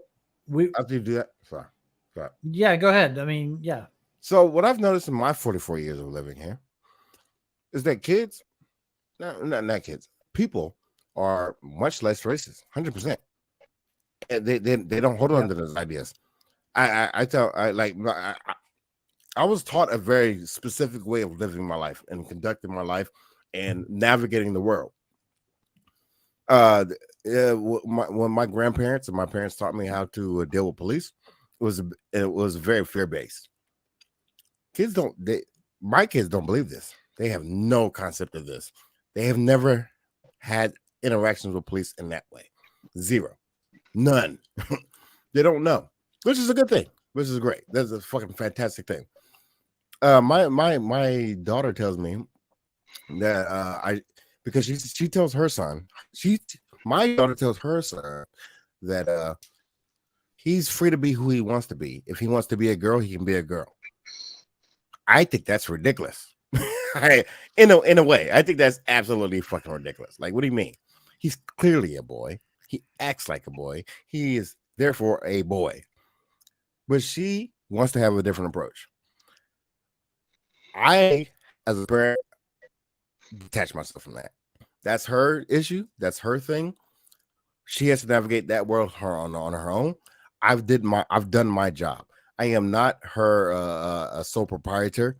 I am not her slave master. I can't do anything about that. I've already done my job. But to me, that is weird. But okay. Osiris, so long as you have children, your job is never truly done. You know that's true. And it's up to you to guide them properly. You don't have no idea how true that is, because I can't get rid of my kids who are over 18 in my house. To answer that question as to have I seen that transition happen? I see it about twice a year because I know thousands of kids. I get to know thousands of kids every year just because I'm in so many different schools, coaching debate, taking people to tournaments or whatever. And when I was attached to a particular school that had about a student body of 2,000, there were usually about 2 trans kids any given year. My only concern with them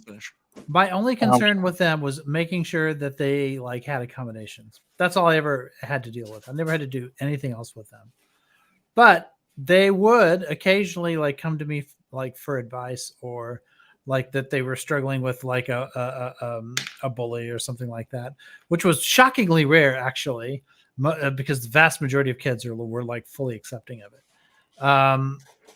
And some of those kids are now friends with me on Facebook. I would always refuse to give my Facebook information out to any student until they graduated. Once they graduated and they're 18 years old, then they can be friends with me on Facebook. Until then, they can't. And so they would graduate and they would become Facebook friends with me or whatever. So I'm following, I know probably about a dozen of them. And I kind of see like how they progress over time. And really, this is another big difference between trans people online that you think you are representative of what the trans life is like, and trans people IRL. Like, because these guys, now that they're no longer kids, they're going out in the world and living their lives or whatever. They're still trans, but it doesn't seem to be a big part of their identity. They're not talking about being trans. They're not like posting big trans flags or any of that kind of stuff. They're just living their lives. They just happen to be trans. And that's one of the things that I've learned knowing people in real life in the trans community and what the online world looks like. Two totally different things. Real quick, the ones that I was referring to were in real life, not online bullshit. But the question I have for you was those the ones that you were dealing with in debate class, or was that a typically no, because I used to teach other classes, so I would have them in classes like AP Lit. No, I'm sorry. I mean of the student body. Yeah. Like there was just 2 out of the whole student body, or there was 2 out of the whole student body. So out of 2,000 kids, because I always knew, as teachers, we all knew who the trans kids were. And out of 2,000 kids, there were usually about 2 that were trans. Yeah, the kindergarten teacher knew. She just didn't have the heart to say nothing. But well, I worked in a high school, so you're probably not going to see as much of that at the elementary school. But in high school, yeah, typically out of 2,000, I would see 2. So that was like about a 10th of a percent. I'm kidding, of course. But like that's always kind of the joke. It's like, like. See, but like if I might, like there was one kid in high school that's like, I think everybody but him knew he was gay. Then he come on, man. It's okay, it's fine. And so, but like, yeah, he's happy now. He's living when it's trans, it's easier to tell, right? Because they want people like they, they want to be recognized as who they have their little flag. But they don't. That's just it. I'm being metaphorical. But see, metaphor. Yes, this is the problem I have with the Republican Party. We just wanted to be recognized as who they were, right? So if they can, if a trans boy considered himself to be a boy, then he wanted people to treat him like a boy. That was it. This is the problem I have with the Republican. Nothing more than that.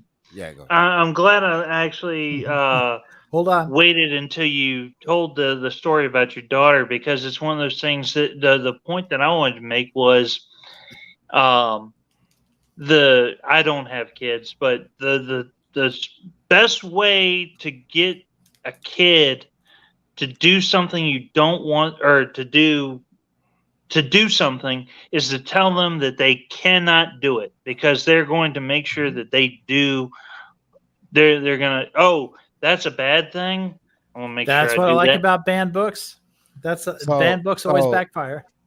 Well, hold on. The banned book thing. Gen Zers are also kind of a different breed. Don't get distracted by it, Rich. Hold on. It's true though. No, hold on. Yeah, I mean it might be, but hold on. So I know a kid who runs a banned book library out of her locker. It's very popular library. That's actually very capitalistic. I think that's a fallacious argument, because by that same argument, the entire catalog of Playboy and Hustler and name whatever pornographic magazine you want falls into the same category. No, it doesn't. Can I name another one? Yes, it does. No, Playboy, yes, Hustler, and there must be another one. Not in schools. It doesn't. That's very different. Yes, it does. That's the only place that they're banned. So no, you can go out if you are of age.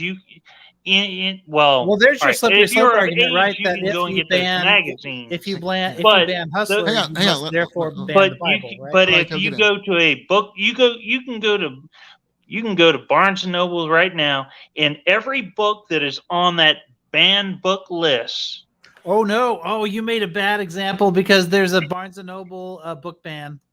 Oh yeah, that you can't happened. buy The Emperor Wears No Clothes at Barnes and Noble, Yes. Let's see. amongst many other books. Yeah, Buddy of mine tried to buy it there years Hold ago. on. And all of this stuff is just ridiculous to me as a parent. This is my perspective on this whole thing. I think you can only aim kids are like cannonballs. You guys keep mentioning the perfect things. Bandit, I just gave you a link in the chat. Private. It's it's Okay. It's the Barnes and Noble book ban. Now, but before I lose it here, this is something I want to say here. Hang on. Wait. Hang the fuck on, man. Jesus Christ. Just give me a second here. All right. Ico, please. Well, I'm listening, but I'm gonna get a drink. No, wait. Send the links in Discord, because it's one of those things that I can't look at them without the potential of getting kicked off because I'm on a phone. Okay. All right. Okay, before you go, Ico, let me get this in real quick. All right. What's the name of your Discord again, Phil? What's that? What's the name of your Discord? Hazard Analysis. I can't remember how to. I don't know, but I'll send you an invite here soon. Okay, all right. But anyways, all right. The thing I wanted to get at is, I usually don't endorse things, but the KOE Nation totally thinks that a banned book list library out of a locker is fucking based and awesome, and whoever that is, fucking fight the power. You're fucking awesome. Okay, that just needs to be stated. I'm sorry. And fuck, Bandit, we're about to do it. About to get Osiris out for the first time. I can't. But yeah. So I just want to let you know that I think that shit is based as fuck. Yeah, the KOE Nation as a whole loves that shit. Like I don't care. Like that. Like I'm jealous. I wish I came up with that idea when I was in fucking high school. But that's dedication. I mean, I will say this: like high school libraries have a banned book week. It's every October, so it's coming up. And I'm really curious as to how banned books week is going to go in Florida this year. Really, really fucking curious how that's going to go. Well, I'm sure you'll be able to give us the update on that one. If you could, can you send me a general list of the books that are on banned book week? Because I feel like it's one of those things that my general perception of what that is and what it may actually be are two different things. So hold on. So I don't even know any of that matters. Let me be completely honest. And maybe Phil agrees. I don't have no idea. As a parent, I don't give a fuck what's on the banned book list. I don't give a fuck about I do give a fuck about what the school teaches, but the school is pretty fucking vanilla across the United States. I think Rich will vouch for that. Like, they're not telling you anything that's ridiculously crazy. They're telling you the most. No, they're not. They're not. It really just depends on the teacher, man. Like, and I'm sorry if you're not wondering at least a little bit of what in the fuck are these teachers pumping my kid's head Rich, full of? You're do you not. think teachers are deviating from the class? Like, that's just always no. Hold on. Let me tell you why this isn't probably not true. Because school systems spend so much time on the standardized tests. Even if they wanted to, what the fuck are they teaching them? No. I'm sorry, Osiris. You know as well as like, okay, my education was unique where it was either double or nothing. Where you had teachers who like really gave a shit and really tried really hard, and like because of them, like everybody in my class can navigate using the stars, and like we know all that kind of shit. And then we had weird megalomaniacal fucking damn near sociopaths that we don't know how the fuck they even got a job. Like the idea that none of that, like, I'm sorry, it really depends on the teacher. No, and if you're not worried, like, dude, come on. It's not like all the bad actors are gone. Hold on. Rich, let me ask you this question. Do teachers have the time to just maybe sometime, but do they have the time to vary off the beaten path? Because I think it seems like to me that they have to teach the standardized test most of the year. Am I wrong? No, I think you're. It depends on the subject, right? So if you're speaking to, I don't know, Or subjects. If you're speaking to, if it's a subject that like has standardized testing behind it, then you're talking about.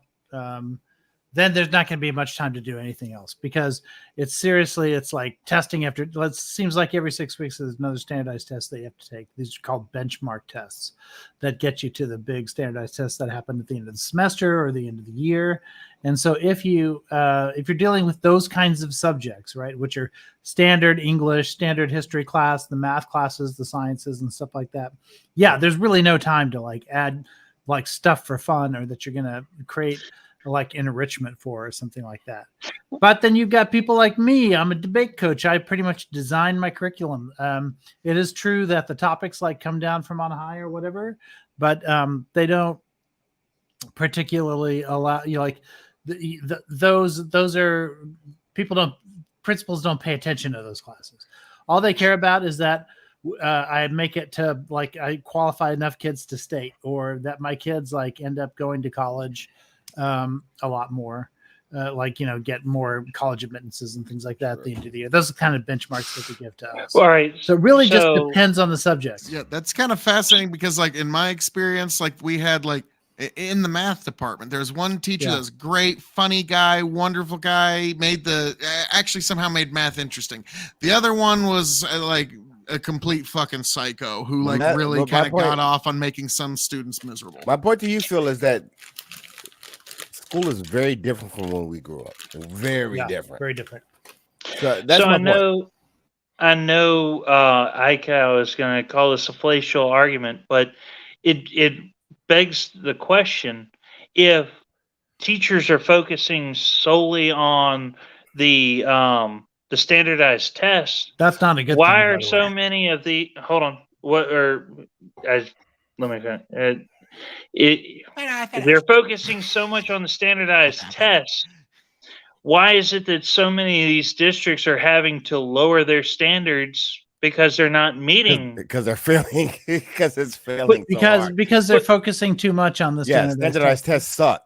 There's an irony to this. When you drill and kill, when you drill these kids over and over and over again, just on things that are going to appeal to the standardized tests, the kids tune out. They get bored and they stop paying attention. The standardized test is bullshit. It's crazy. I believe in standardized tests, but when you focus too much on those tests and nothing else, then it backfires. Yes. It's like, my one good math teacher that I was mentioning, like, he found a way to like make math problems visual. Dude, like, and so that really appealed to people who's had a more visual brain. And school is not the way you think you remember it to be. It's not that way.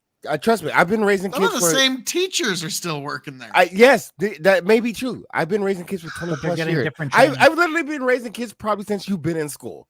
And then, so I'm telling you, it's just not the same anymore.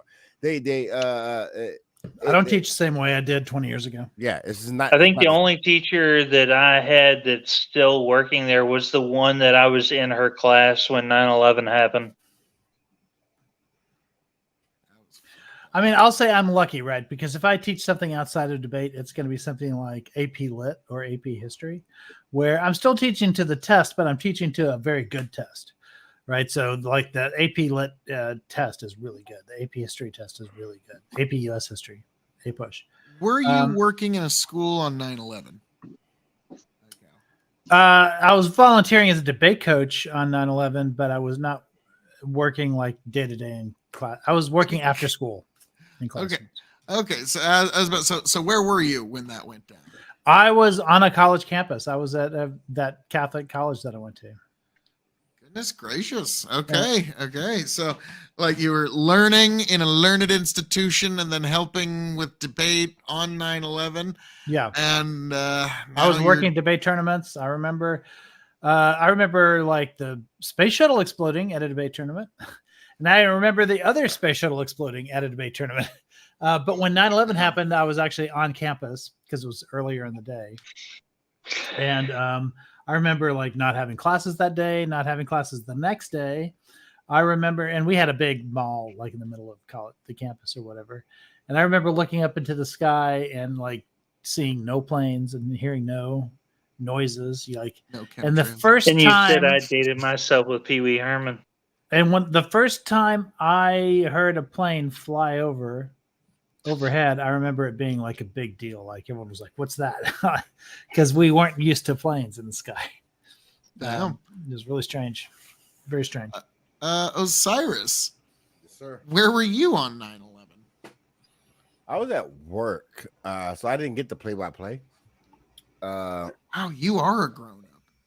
Yeah, I was at work. I was doing work type things. I was completely grown in 2001. One.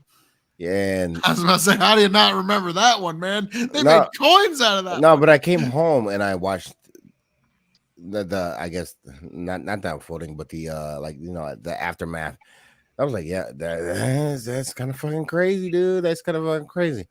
You know what it reminded me of though, because I went in the army in 1997, and there was something that was happening. I don't know, and I'm gonna fuck up the details on this. It was some part of the world, something was happening, and I remember I was in boot camp, and somebody said, if they fly this plane over this one place, we're going to war.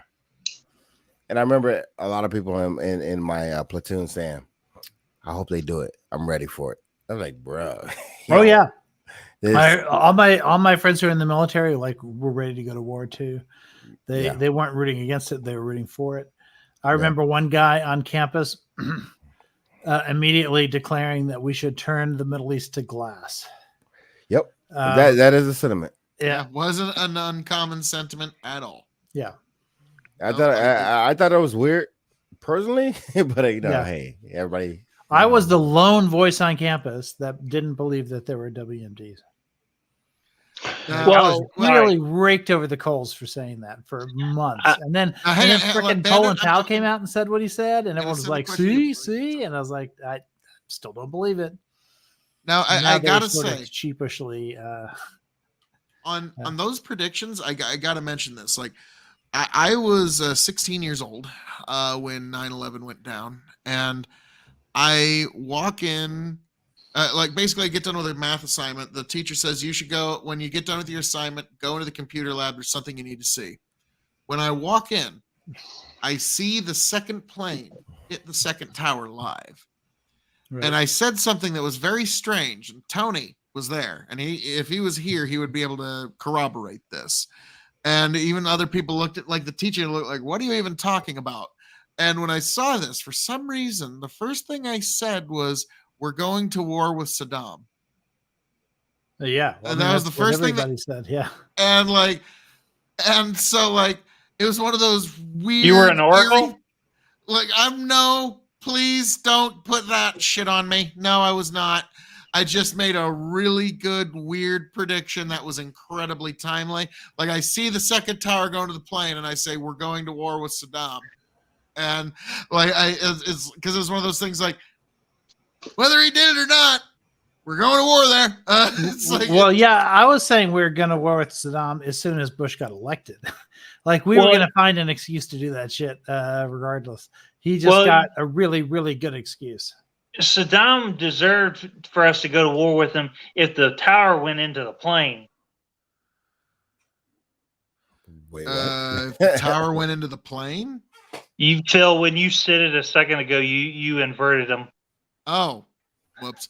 Well, when the plane went into the tower, that's when I said we're going to war with Saddam. Whoopsie daisies. Now I like my version of events later better, where the tower just fucking knocks out the plane, and it's a much better version of history. But yes, the day that 2 planes knocked over 3 buildings, folks. That was fucking I didn't even know about Tower 7 until the year 2007. That's when I was made aware of it. Did you guys know about that? On 9/11? I had no clue. I mean, that's kind of my point about information. I think people are either uninformed or misinformed most of the time. It was reported on like at the time. Yeah, it was. It was. Yeah, no, I get it was reported, but did you guys just I did. I knew about it. I had no fucking clue this was a thing until 2007. No, well, I was kind of obsessed with it at the time. Like I couldn't stop too. watching the television. Wait, Rich. So were you like me? So I went through a phase. So if I ever had a conspiracy phase, it was definitely during 9/11 because I was so invested in this shit. For me, it wasn't a conspiracy phase, but I was super curious as to who was behind it and like what their reasoning was. And it came out like Osama was like an early suspect, like very early on. And so I read like every like manifesto he made, you know, and like as to why he wanted to do it. And he was basically doing it because of Saudi Arabia, and he was demanding that the United States like leave Saudi Arabia, especially Mecca and Medina. And he had all these like very specific demands and stuff. The one thing that I always thought was kind of fucked up about 9/11, which never really gets talked about, is that the emergency workers at one point had to get pulled away for like almost a couple hours, and who knows who didn't get saved because they found the gold of Nova Scotia, allegedly. But like, we just throw that out so I don't get thrown. But no, like they did find the gold of Nova Scotia at one point, and so they had to like remove everyone from the scene so no one would steal a gold bar. And I'm like, mother, really? The one thing that that's the only thing that I still like will cause a ruckus about. But anyway, go ahead, man. Sorry, the one thing that I'm kind of conspiracy minded on when it comes to 9/11 is on 9/10 when Donald Rumsfeld came out and said, I can't remember the exact number, but $2 trillion. Yeah, they had misplaced $2 trillion, a shitload of money, and it was a story for one day. You wonder why it was one day, because the next day there was a bigger story. Now, all right, I'm going to test you guys' memories. I remember there was a joke. I forget who made this joke, but it was a good one where, you know, who's the real winner in all this? Gary Condit. That motherfucker was in all the headlines, 9/10, 9/9, 9/8. 9/11, he wasn't in the news no more. I mean, I remember very slow news days, like in those days, like the big story, I think, was the girl who got her like leg bit by a shark. Like that was headline news for like those weeks. Were the days. Yeah, like we didn't know, like, we didn't know how good we had it. Yeah. It was like, now it's like World War III on your doorstep, and we're not even exaggerating. Fuck off. That was back in the days when supermarket tabloids was purely entertainment that you could just write off, and then like after that is this shit true? I mean, because National Enquirer, they were the ones that broke the what's the guy that ran VP under Frankenstein against Bush? Dick Cheney? No. On the other side, who's the guy that's the climate czar? Oh, Al Gore. No, the current John Kerry. John Kerry, the guy that ran for vice president with John Kerry. John Edwards. National Enquirer. I would do very good on presidential trivia. Well, they weren't presidents or vice. But trivia, yeah. But man, that guy, he went down the wrong way. Like, oh man, John Edwards. He was charismatic, but boy howdy, his dick got him in trouble. That's typically the case with charismatic politicians. Their dick always gets them in trouble. Yeah, that's pretty much the case with charismatic people. I mean, you get David Koresh in there. He wasn't a politician. Yeah, I mean, when people don't say no to you, like, it can get to your head.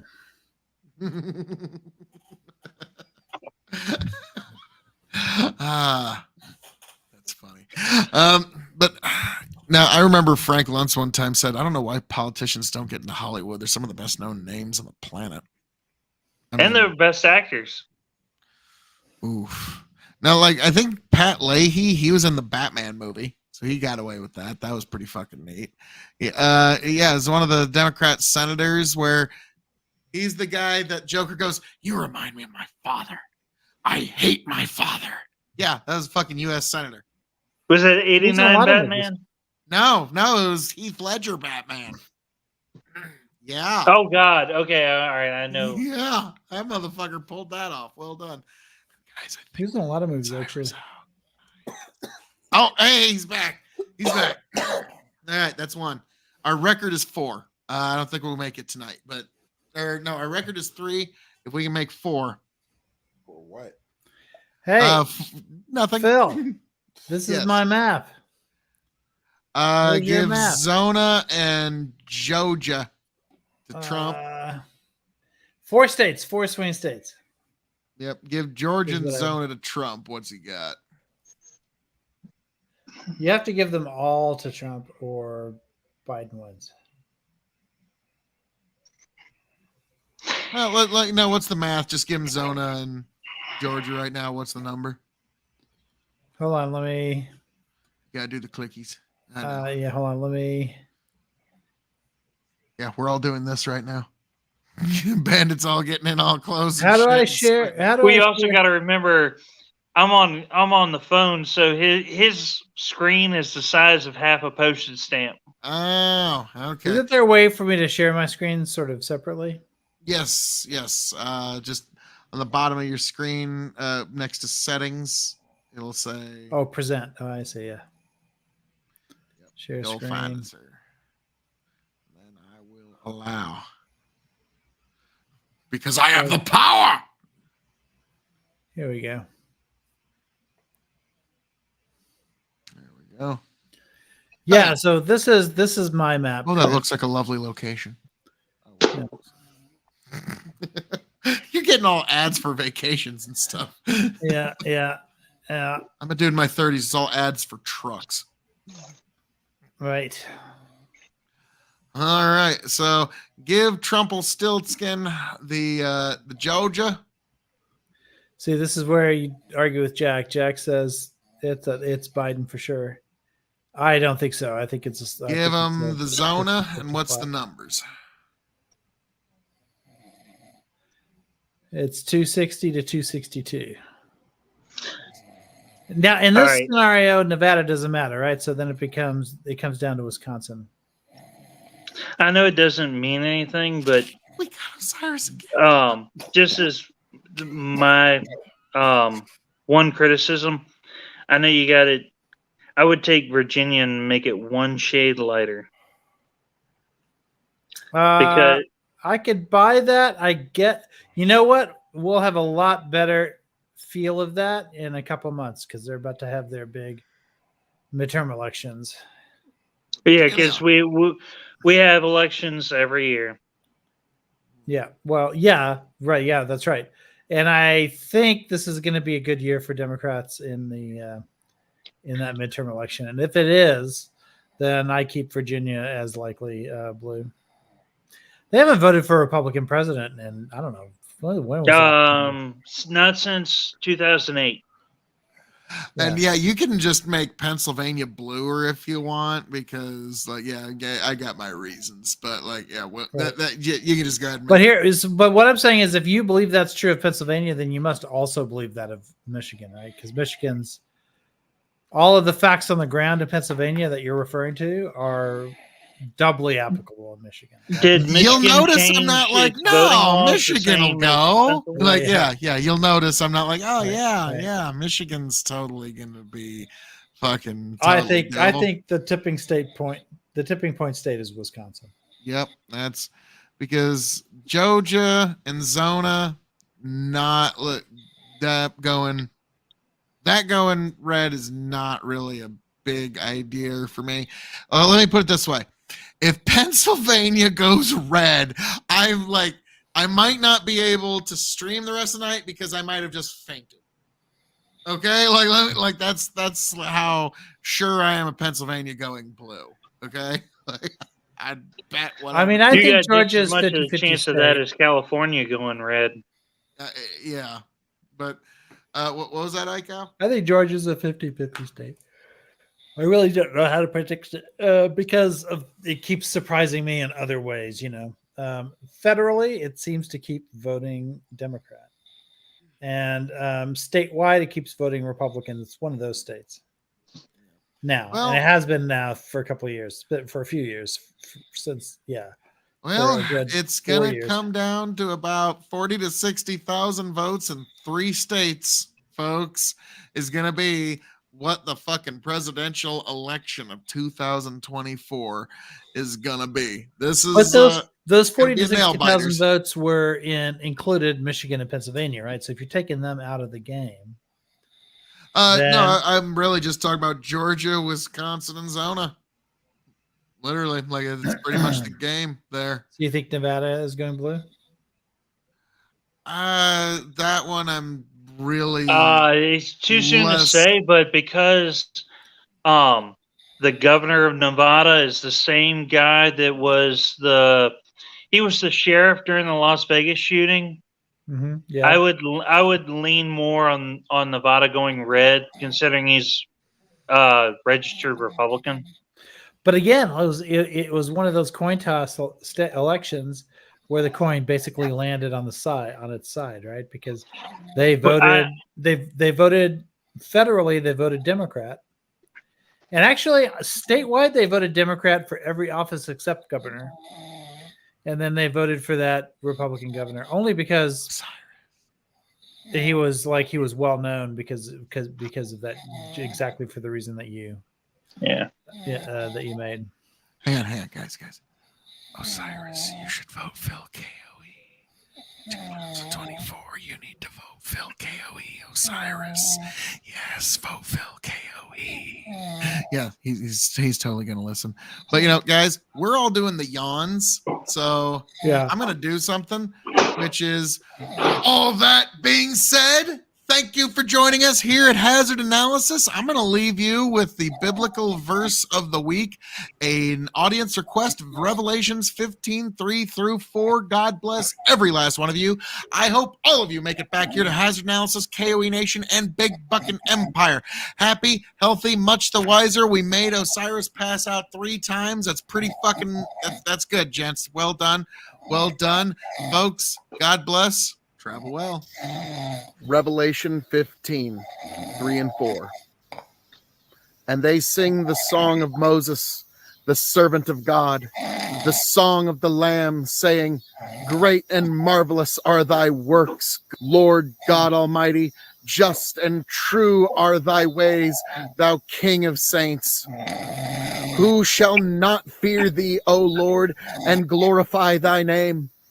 For thou only art holy, for all nations shall come and worship before thee, for thy judgments are made manifest. Thus ends the reading of God's holy word. Revelations 15:3-4, King James Version. This was a listener request by a YouTuber by the name of Zitterden. I always come through in the end. Thank you.